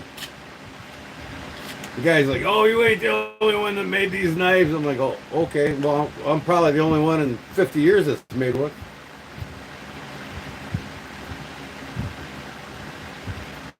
Yeah, these are 125. And the price is going to remain the same when I got replaceable scales for it. So for 150, you'll get it just like this with 2 sets of scales, or 125 with 1 set, just the set it comes with. So if you want 3 sets of scales, the only 3 scales I'm going to offer for it, 175. Or if you buy all 3, 170. But you can get this as is, clean metal. And if I don't scale it, I blue it. Not with this material, but a heat blue, where it looks like blue and purple and orange and blue and purple. Big Jim, Barlow Jim's got one heat blue. I think Paul does. I think Paul does too, or Charlie. One of the guys got one of these from me. I think I gave a couple away. I might give another one away here soon. Sunday fun day.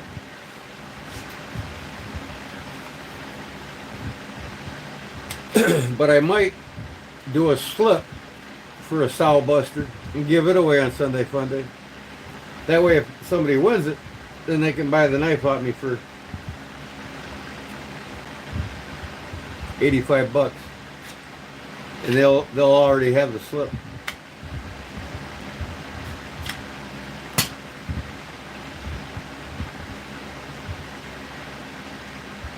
No, I'm not going to give this one away now because it's the only one I got with it right now.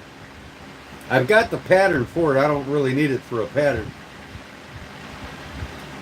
But I'm going to clear this off and then I'm going to send it to that guy that's going to cut the blades out for me. He wants the prototype so I can get him exactly like that. Like I said, these holes, they'll act as where the new scales come on.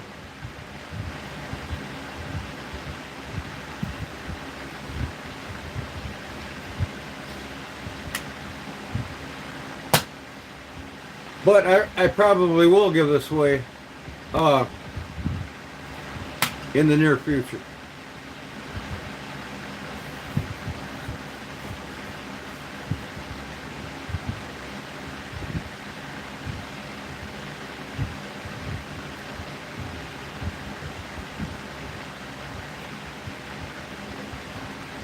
Out of a saw blade. These weren't cut out of a saw blade. These are made out of 1084 high carbon steel. Same steel I use in a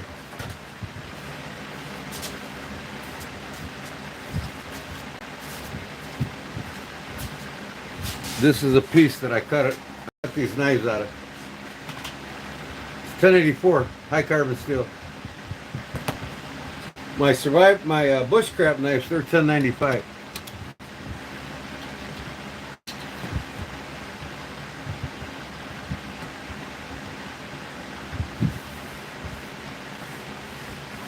Is this a proxy or epoxy? No. See what I did? I was just experimenting when I did this, and I didn't like how it really turned out, but it still looks kind of cool. It's got a little bit of lumpiness to it. But what I did,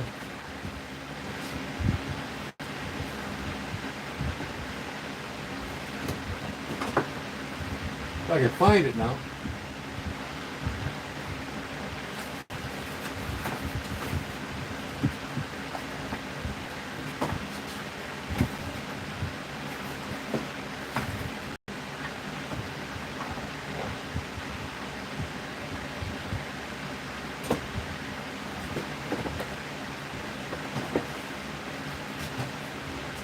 I can't find it, but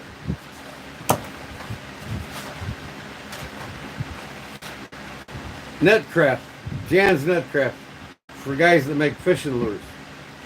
Because I used to make a lot of fishing lures, and I still do. I got my lead pourer, and I got about close to 100 molds for doing jig heads and all different kinds of jigs. So this is in powder form. So what you do is you heat up the knife. Well, what it's used for is, I would take a propane torch and I'd heat the jig head up, the lead head, just enough to get it probably 120, maybe less, 100 degrees. You dip it in the powder, you pull it out, and it molds to it like this. This is what they coat jig heads in the fishing industry with, this stuff here. And then after you dip it in that powder, then I hang all the jigs in an oven at 140 degrees for like 10 minutes. And it bakes the finish onto the lead. Same thing I did with this.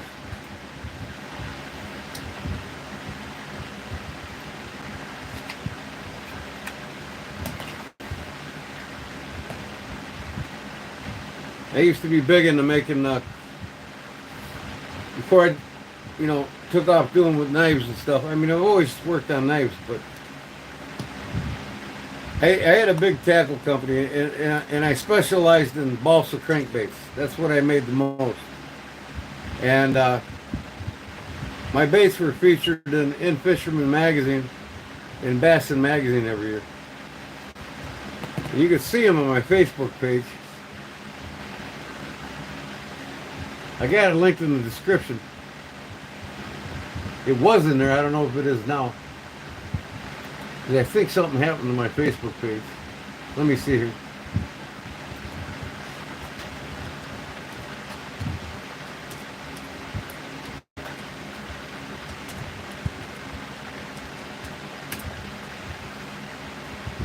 There it is. All right. This is me here. This is my, here's an injector here. Plastic mold injector for making plastic baits. Stick this in the heated plastic and it's a syringe. You pull it out and then you stick this in the mold and you plunge it into the mold. I make my own plastics too. But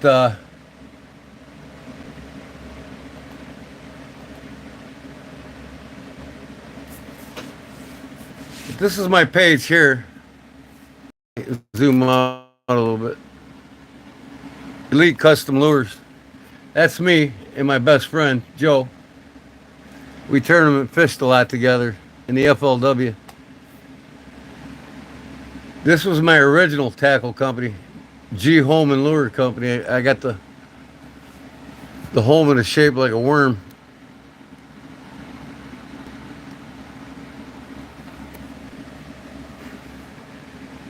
But let me see here. I got to bring this down because I got to look at my phone now.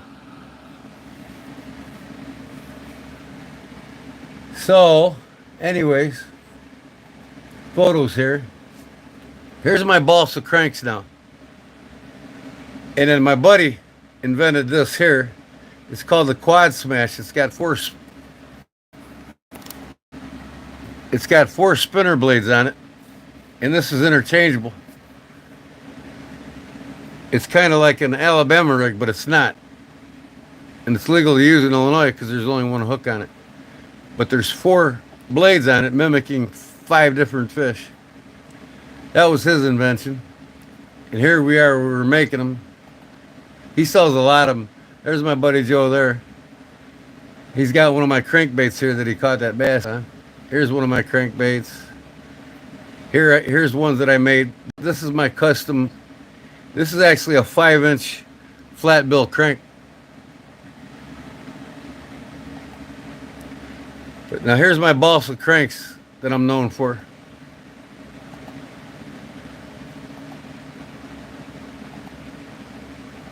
They're all handmade by me. This is wrapped in aluminum foil and then I paint the whole body.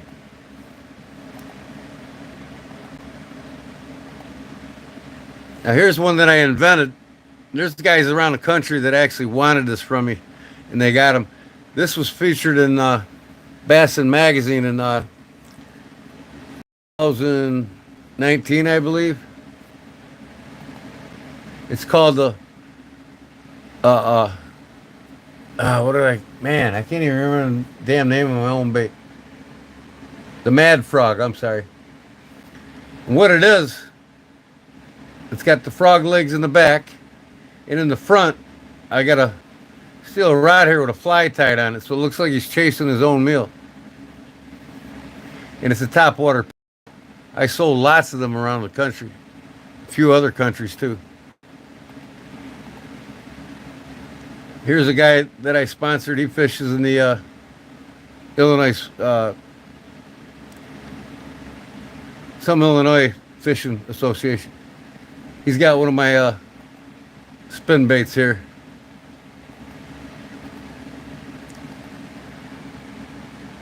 So here's one of my inventions here. This is where you can put any swim bait combination on a spinner bait head. It slips on and off. You can put it just about any jig or any, see, removable from the bait. That's one of my inventions. Here's a crawfish pattern bait that I did. But anyways, now I'm trying to go back here.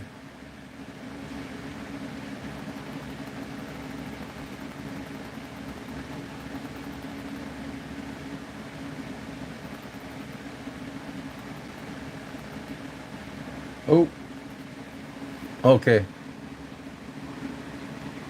See if I can find anything here.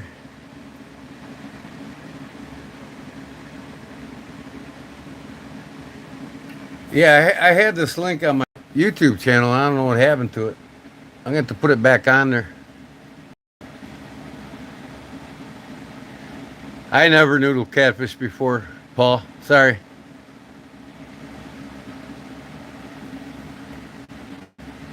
I've always fished for them. I grew up fishing cats a lot.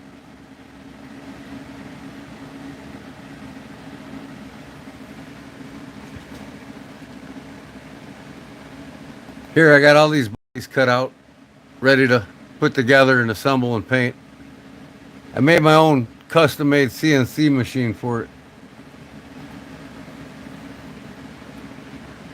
In fact, I don't think I have the video here. Now let me see if I got it in my other page.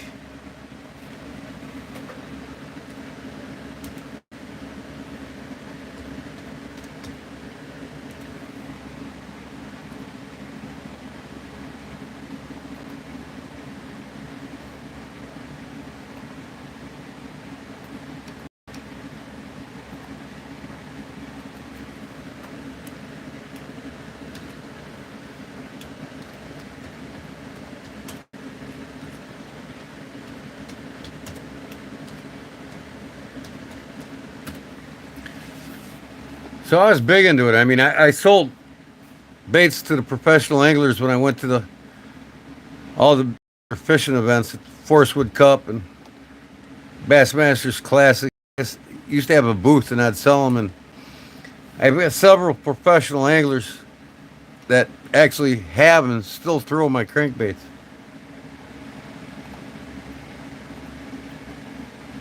But this was my first original page. G Home and Custom Lures. There's my logo on a guy's truck in Arkansas. Photos here. All right, here we go. You see in the Bassin magazine. That's every year. Brad Ewell, the editor. Here's my Mad Frog that was in it.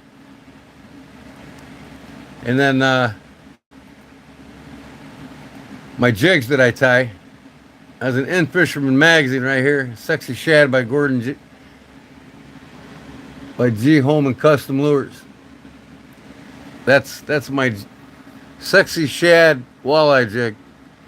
Doug Stagey, the editor for In Fisherman, wanted to run my jig in the magazine. I said, hell yeah. Biggest fishing magazine in the world. I'm not gonna say no. So anyways, folks, that was my last pastime. But this is my first site. Here's a bait that I made, one of the first baits I ever custom made. This is for Northern in Muskie. It's a baby mallard duck.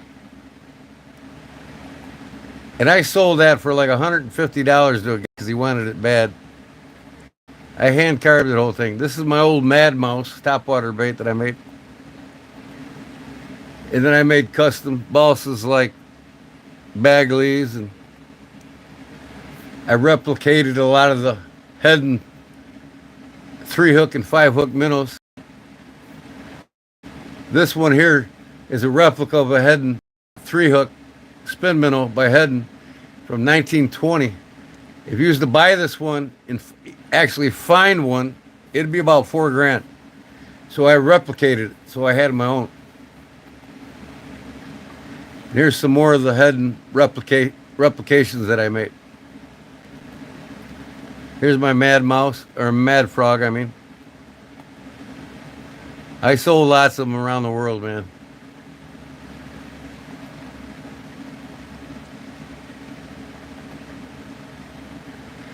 Here's some Heddens. I don't know if you remember these. I actually replicated these Hedden baits.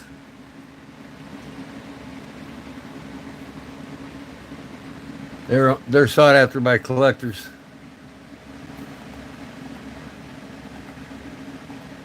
So I just wanted to show you a little bit of what I do. Here's my crawfish jigs. People love them. Here's my hand-poured plastics and my hand-poured skirts and jig heads. Made the whole bait. I didn't make the skirts. I actually bought them. This is an Arkansas root beer. But all the plastics I poured and all the jig heads I made. This is my first line of lures I ever made 20 years ago. Suspending jerk baits. Wrapped in aluminum foil. Alright, I'm probably boring you guys with fishing stuff. But this guy here, he's from Arkansas. He's a bass guide down there. And he always ordered my Mad Frogs out me. The guy actually tore them up on him, he said, down there. Here's a fillet knife I made. With the head and spook handle on it. Zara spook handle fillet knife that I made.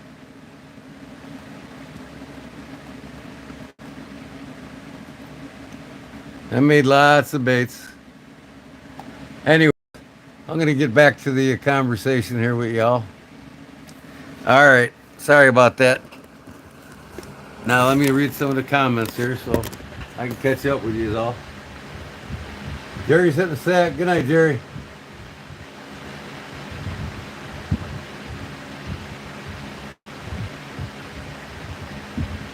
I've never done it either. I've seen it done on TV. It all looks, yeah. I'm friends with this girl. Man, what is her name too? She's hot, man. I mean, she's a hot ticket, not hot. And she's cute as all hell. Don't get me wrong. But she's from Louisiana, and she's viral. I mean, you guys probably seen her. And I can't remember her name, but I've been friends with her page for a long time. And that's all she does is noodle. She hasn't lost any fingers yet, she said, from a snapping turtle yet.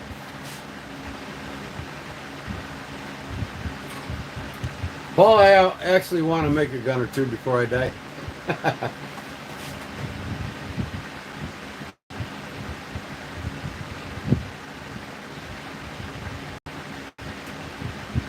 But no, I don't stick my hands in a log or in a hole where snappers roam. No, I want all my fingers. Them boys down there, man, a lot of them got fingers missing. There ain't no way in hell I'm going to stick my hand in a hole not knowing if a cat or a snapper's in there. No, ain't going to happen.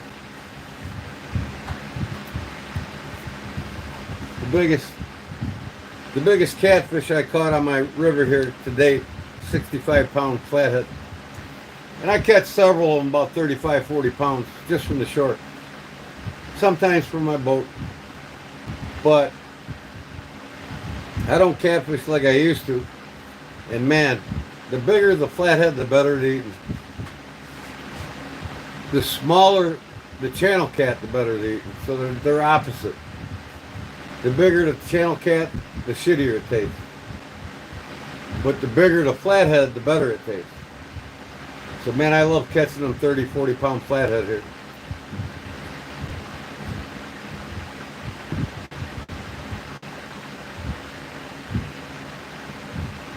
Hey, you keep at it, Paul. I'll tell you what, man. Sooner or later, you're going to get a snapper clamp on your hand. And don't let them people that got live streams that do that live on YouTube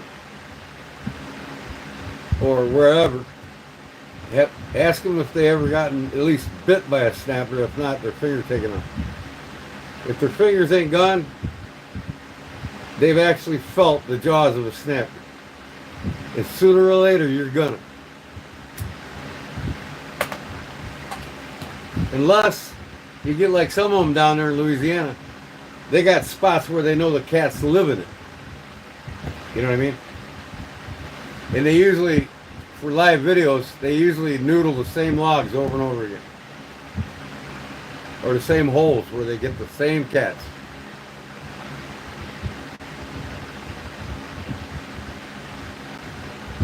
That's the only reason why I had to do it, Paul. I can noodle here on the Illinois River or even the Mississippi, but no. I live on the Kankakee. I got the Kankakee, the Des Plaines, and the Illinois comes together in one spot. It's called Three Rivers. It's like 10 minutes from my house.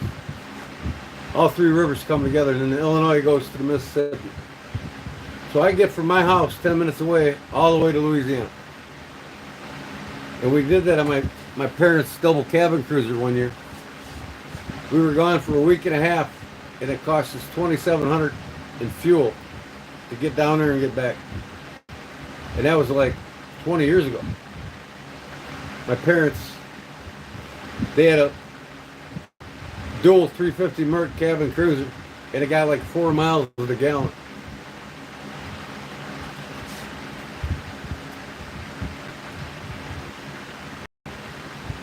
All right, Cliff, I'll friend you. Or you can friend me too. I got 2 pages. G-Man Holman, and I got Gordon G-Man Holman.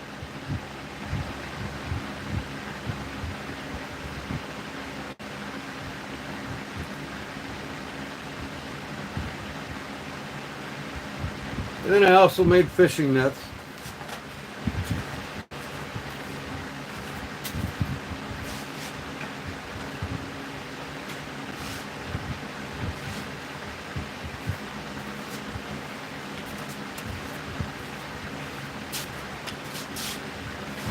You know, I tie flies and I do a lot of fly fishing. So, and I got the molds for these. I can make more for people. But this is custom fly rod or fly fishing fish net. You can use it for any fishing. It doesn't have to be fly fishing. But this one right here sells for $225. They're not cheap. Then I make the Cobra knot lanyard for it. This lanyard's cool because you can use this clip to clip on your your fishing outfit. If you don't like that on your outfit, I got a stopper knot here.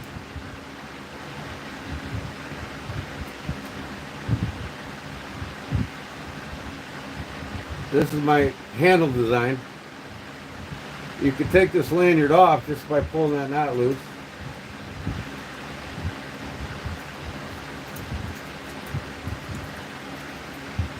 Now you can clip it on here. So what guys will do is they'll take this before they clip it on here. They'll put them around their fishing vest or their suspenders or their waders or whatever.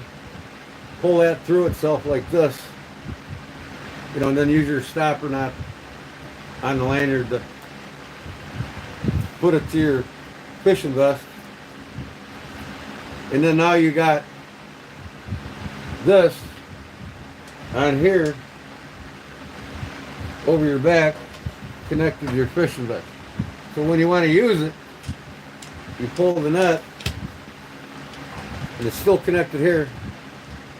You don't have to have the lanyard on it when you're landing the fish by pulling that off. See? Now you can use it freely. And they float, so you'll never lose them.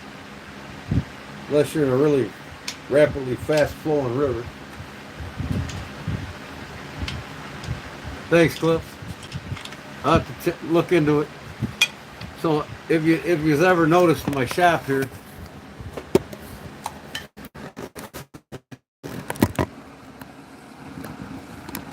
see that big long green tube? I got a steamer. There's a steamer bucket right there. And there's a lid in the front here. I put my wood that I bend. I steam the wood and then I bend it around the mold with like 60 different clamps. There's three layers of wood here.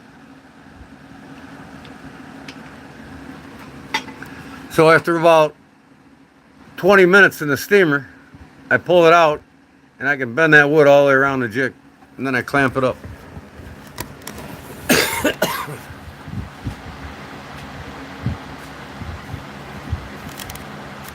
All right, what's going on now? Getting a little shady here again, ain't it?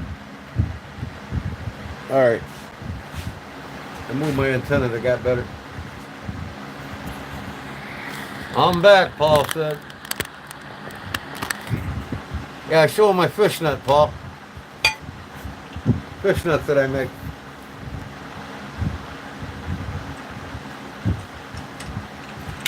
Somebody wants one, I'll still make them.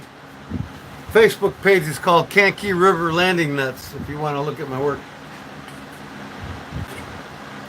I made one for a organization that I belong to, for the Unspoken Heroes, you know. We have an event where we have door prizes. There'll be like 500-600 door prizes that we're giving away. And then I donated one of these fallen heroes, and I put a M6, an AR-15 on there with the boots and the helmet, you know, and I donated for the benefit.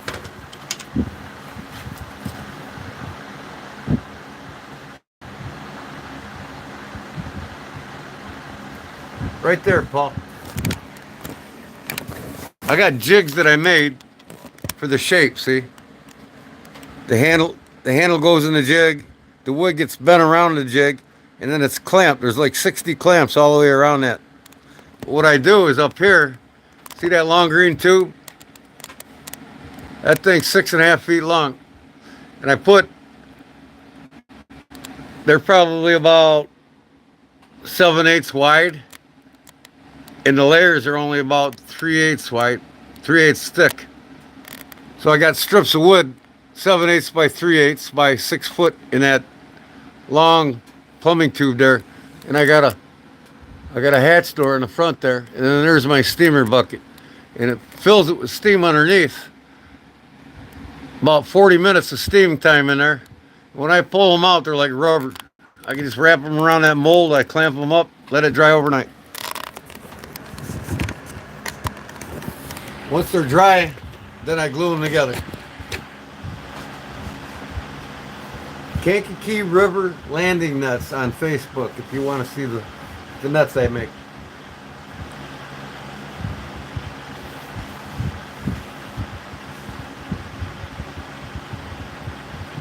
I also got rubber mesh ones that I made. I think I might have one around here somewhere.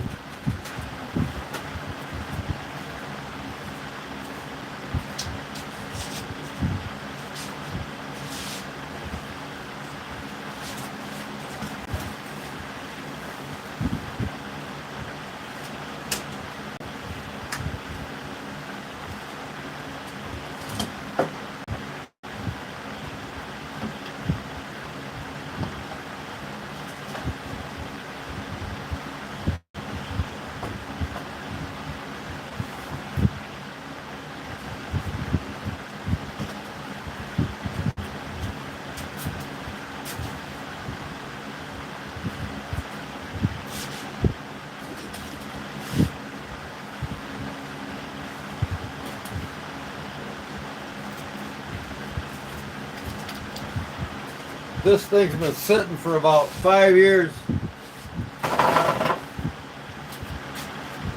It used to be a clear mesh. Look what the cigarettes did to it. Look at how filthy it is. This is made from spalted maple. I haven't used this thing in like 6 years.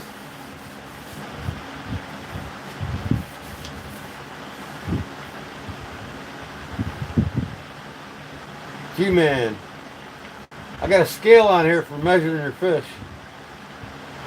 1, 2, 3, 4, 5, 6, 7, 8, 9, 10, 11, 12, 13, 14. You gotta be 14 plus inches in Illinois to keep the bass.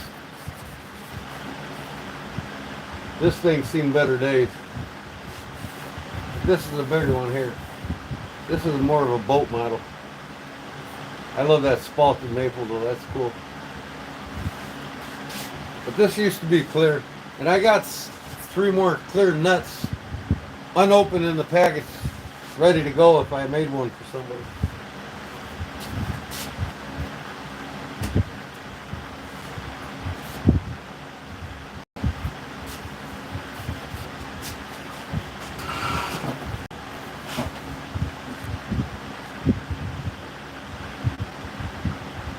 Oh, I can make a tennis racket easily. That ain't nothing. It's just like making a fish net. Instead of tying the net in each hole, like you do here, a racket goes in and over and back and in and over and back. You just keep continually. I can make this into a tennis racket. And then you come the opposite direction and do your verticals, your perpendiculars.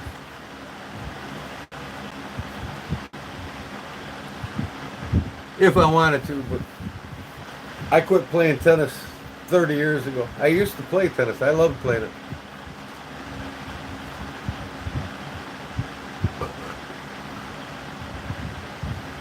Yep.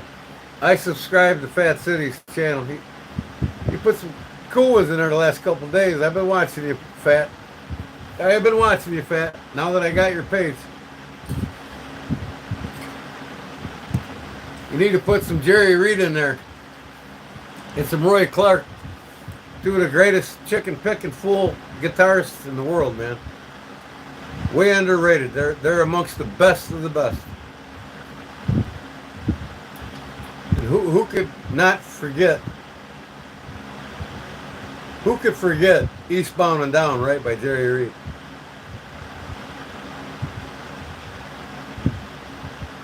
What up, Brown Sugar?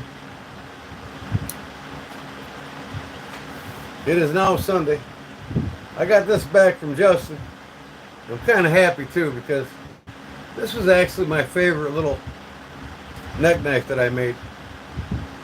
And I like it, man. It's good. It's good for cutting boxes open. But I did my hand a little different than CRKT.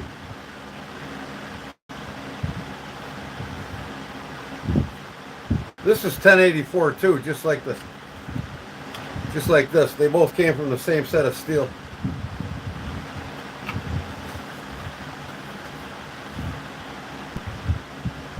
I gotta start reading all the comments. I'm trying to. Thank you, Arizona EDC and Gordon. Sure does mean a lot. Oh yeah.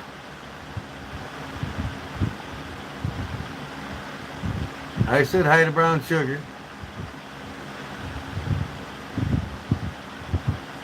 Hey, you ever watch Cornbread's lives? I think he reads one comment every 30 minutes.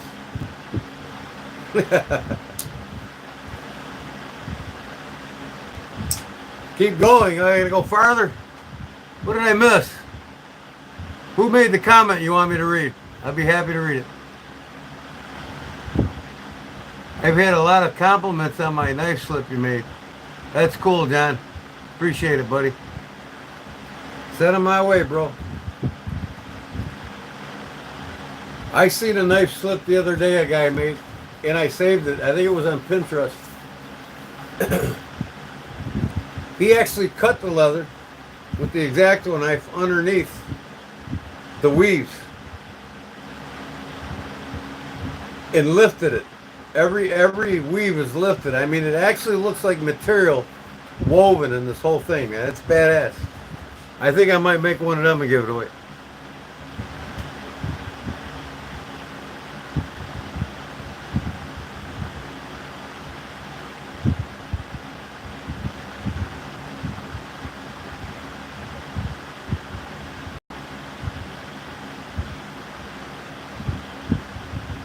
Mine is a rubber mesh. Don, hang your lure up. Yeah, mine is a rubber mesh. Don, hang your lure up.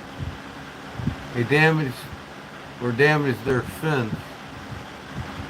That's right, Cliff. Sweet. Knife Monkey, I sent you a few pictures. Okay, John.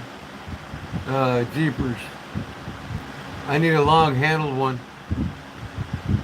You need a long-handled fishnet, Justin?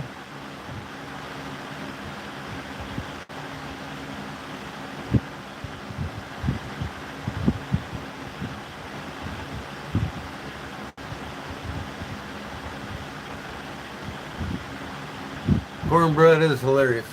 Everybody loves cornbread. We're all hoping for the best for his wife.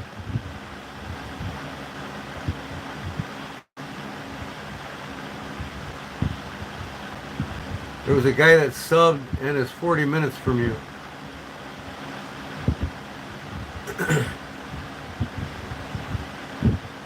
So did I read them all there, Justin? I mean, I think I got the important ones, to me anyway. But you said you wanted a long-handled nut made? Fairbury. Yeah, you're not too far from me. I like to call Fairbury RFD. RFD means, like Mayberry. RFD means rural free delivery. So, you're out in the woods, you're out in the country, it's rural free delivery. Yeah, Fairbury I think is only like half an hour or 40 minutes from me.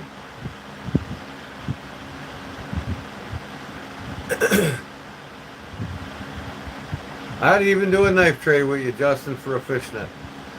That way it'll be more affordable for you, buddy.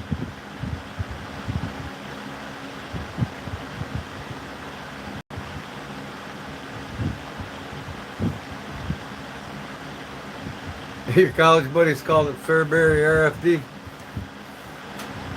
I'm from Wilmington, and everybody here says, "Oh, you must be from Wilmatucky." Like Kentucky, but Wilmatucky. Wilmington, that's where this is my hometown. Born and raised most of my life here, except for my childhood. A lot of my childhood was in Florida.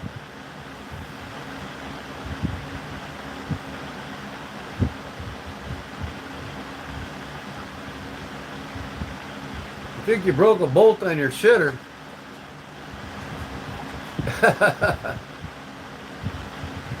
That's hilarious.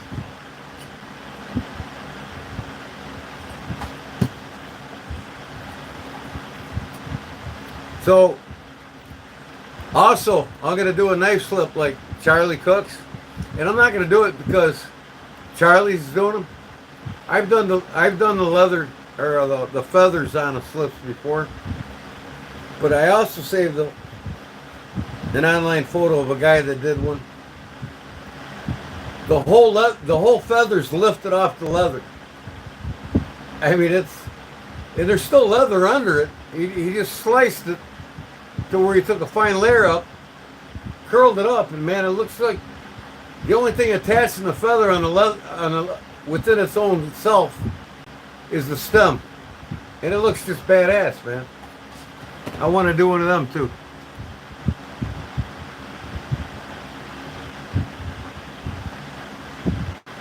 Go use the outhouse. Speaking of outhouses, I got to get my chicken coop going, but man, I've been wanting to for the last couple of years, and I got to get it going. I'm going to build me a fake shit house, right? It'll have the tin roof on it, the moon cut in the door, the stink pipe in the back. But from the back, I'm gonna build a brick motif in the back of it.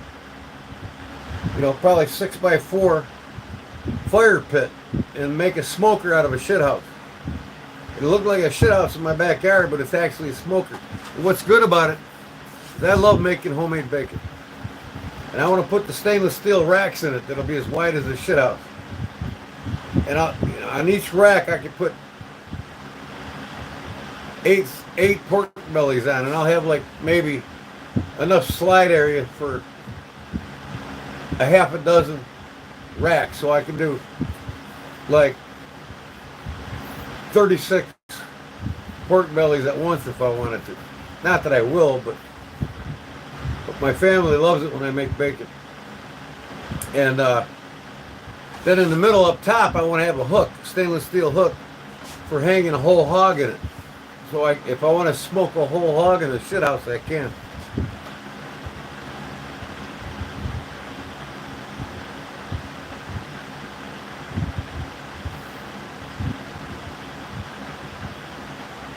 If your toilet dies, if you dig a hole in the ground. Well, all my shit goes in a hole in the ground here.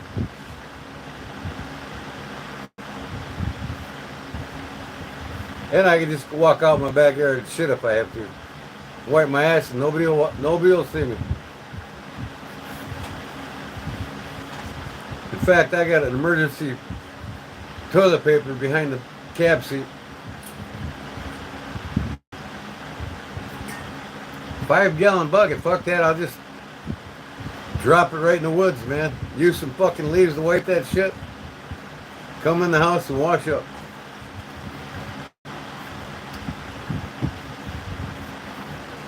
Yeah, see that too, Cliff. I could hold 100 plus salmon in that son of a gun too, man.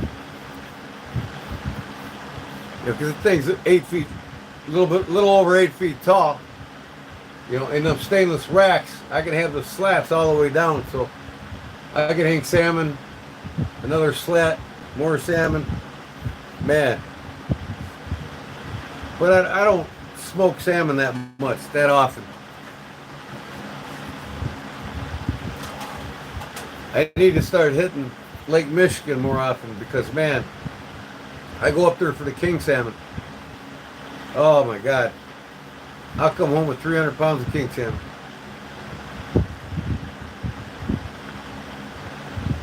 Oh, I forgot. We got brown sugar in here. We got to watch what we're saying, folks.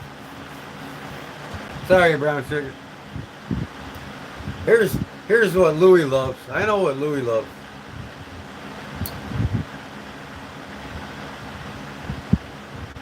The Tony Bowes. Cowbilly.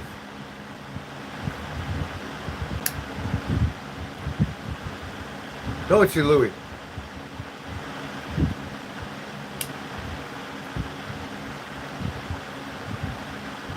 Thanks to Louis, I own this one.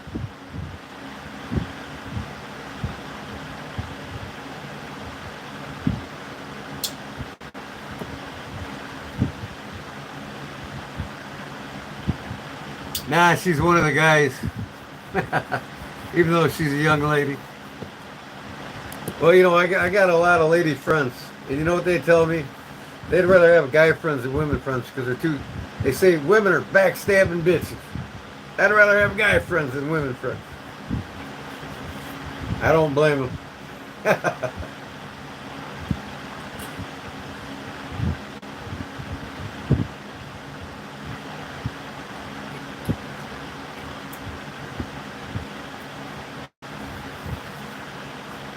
I just try to be real, that's all. Sometimes I get carried away. Sometimes I got a short temper because of my hyperthyroid. My wife says, you got to get your thyroid medicine. The doctor's been telling me that for years. You need to take thyroid medicine because I got a hyperthyroid and I've never taken medicine for it. So I got a short fuse sometimes, if you haven't noticed. And I don't mean to be a dick, but sometimes I am, and I apologize.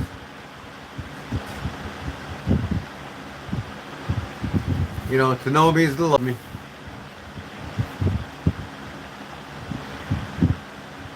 Double lockback Moore Maker is a badass knife. I love that knife. Have I seen that one? I never gotten a Moore Maker. I'm gonna have to check them out. Send me a picture, Louis. You do like these sow bellies though, don't you? I was surprised I got this one from you.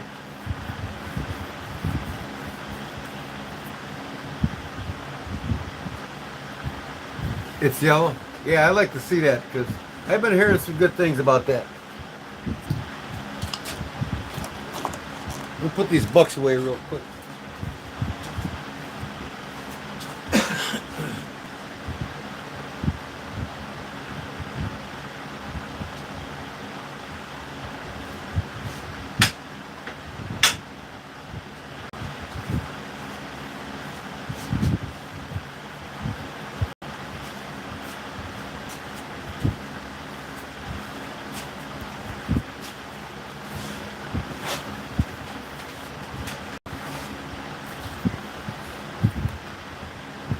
I'm going to check Instagram real quick. I'll be back.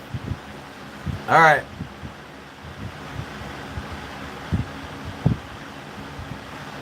I've got my phone linked to my computer now, so if you guys send me pictures, I can go right to them. I can even show what you want to show.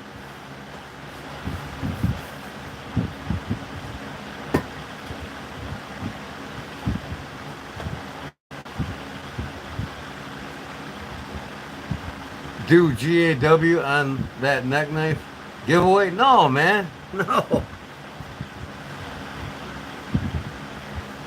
I'm not doing a giveaway tonight. Sorry, man. A lot of time making these things, man. I don't give them away. I mean, I have gave sow busters away, but I already had them started anyway, and I just decided, you know, hey, let a couple people try my sow busters.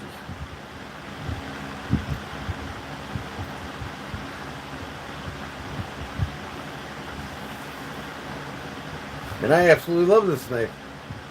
The leopard wood handle on it. I don't think I'll ever part with it again.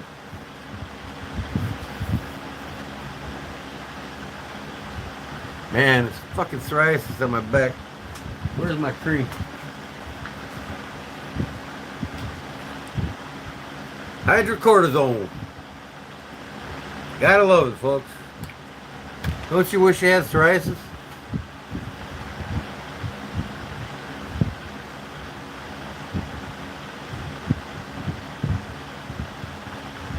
I'm probably the only guy in the knife community that's got psoriasis.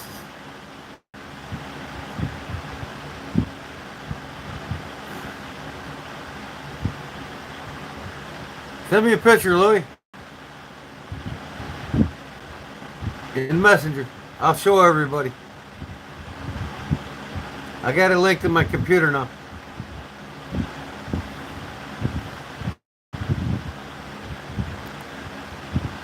Hold on.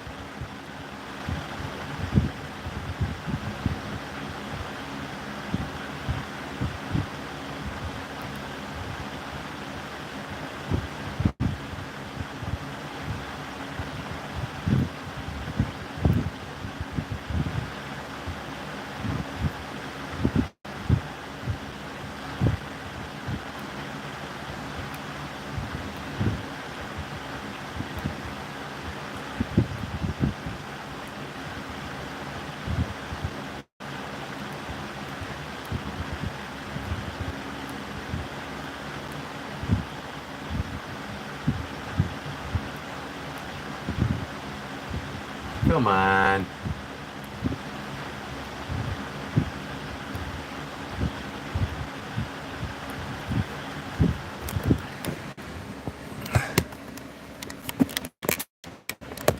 What do you got, buddy? Which one? The green one? Which one you want to show? What video should I play?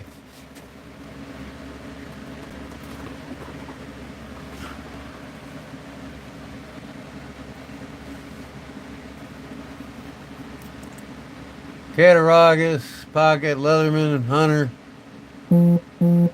Case Whaler.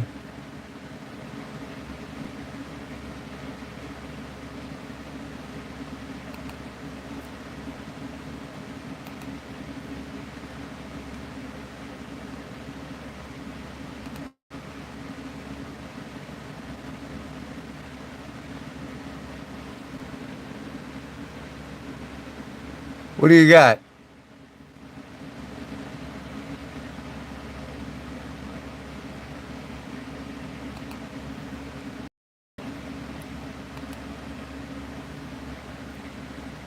Show the picture.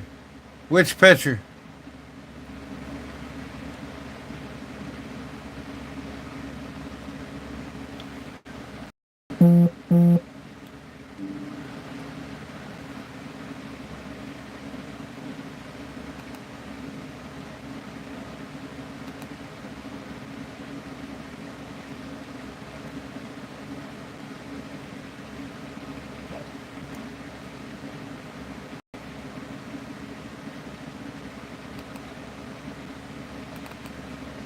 I can't bring these up.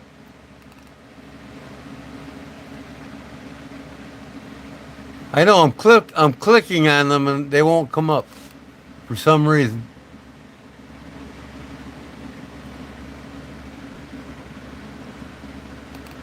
View this contact device. Okay, well, it won't let me view it. Why did that picture come up? The buck, but not these two. Maybe you gotta send me a screenshot. No, I don't have Cricut. You got that knife in here on your page?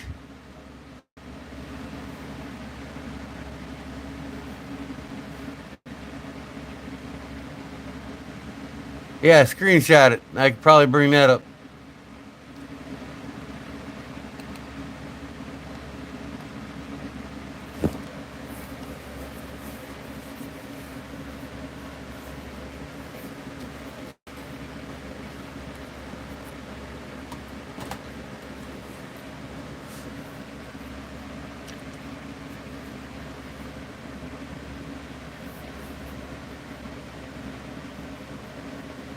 Marshall Falk, best to do what?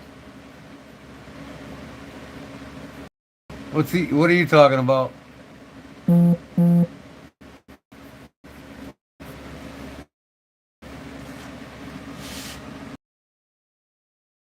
Oh, right there.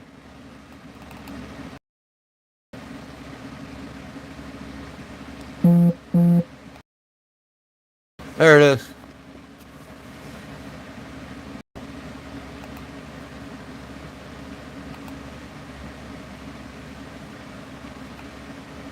Nice. It's a case. Case sow belly, huh? Is that Tony Bowes?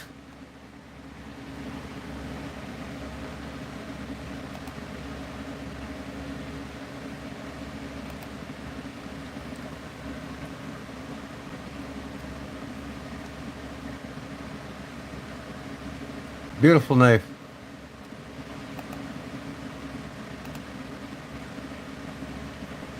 What's this one here? Cattaraugus, is that? No, wait. War maker. Okay. I like that.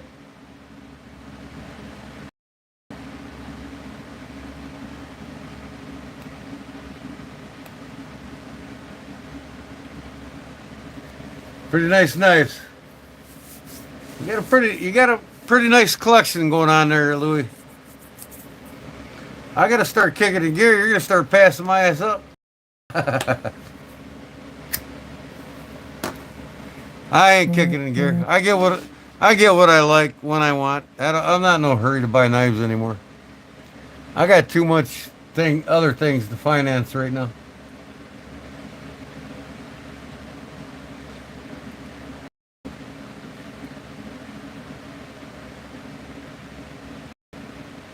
This guy's toilet.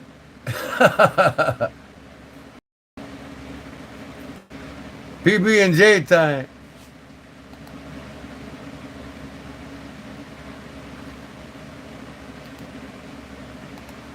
All right. Anybody else want to send a picture? I'll show it.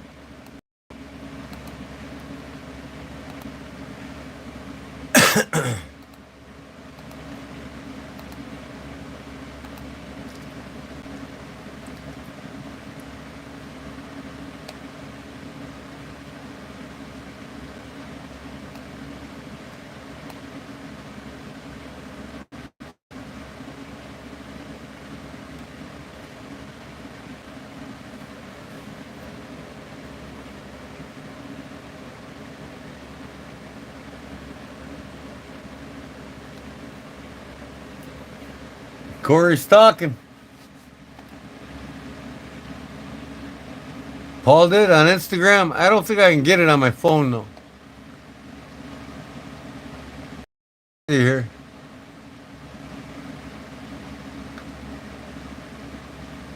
Apps. Instagram. See if I can get it on my phone or on my computer. Where's my Instagram app? Did you see it? It's here somewhere.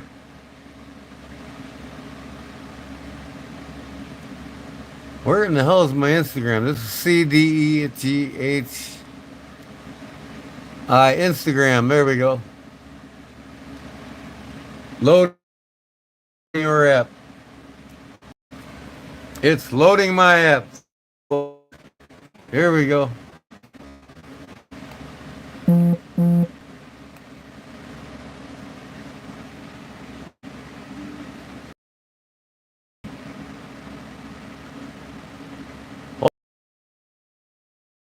Let me see here.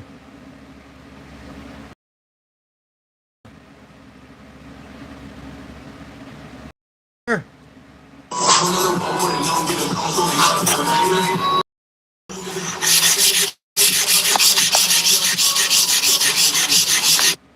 Your device is too hot. What?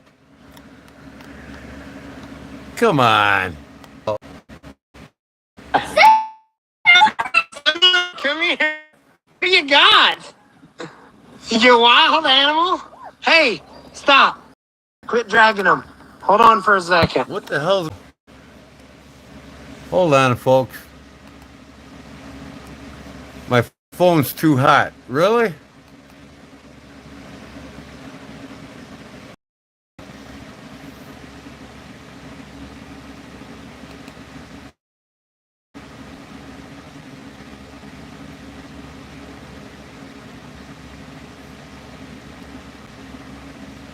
Now what the hell? It's too hot.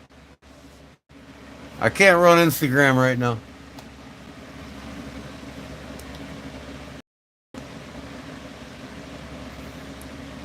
If Jim Storp was born today, he would run circles around the NFL nowadays, in my opinion. Did anybody ask for your opinion on football right now? He comes out of the blue with something about football.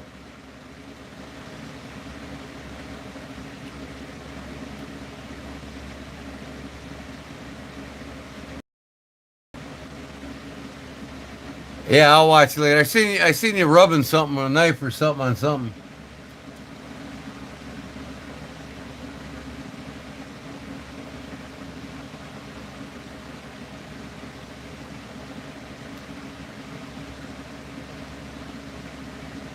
Okay, hold on.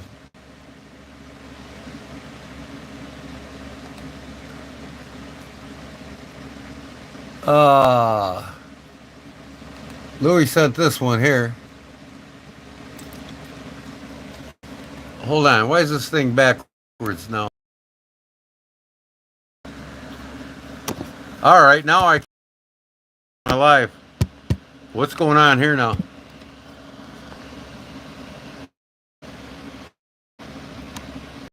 Come on.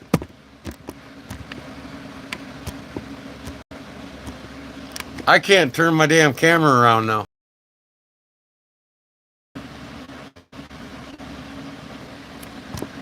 I have no controls for my live on YouTube. No controls. I cannot turn my camera. Well, I'm going to have to do this, I guess. Now, folks, because I got to turn my camera around since I can't. Can you see it? Hell no. Hold on. Man, I'm telling you what. This is something else. Gotta love technology, man. Stupid phones, I call them. And it ain't me. It's this piece of shit phone. Hold on. I gotta see what I'm doing here. I can't even see the picture.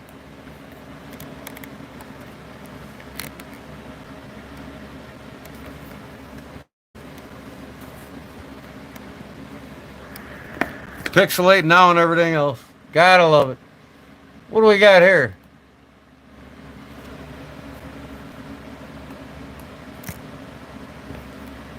Louis Victorinox bear knife and a hobo knife.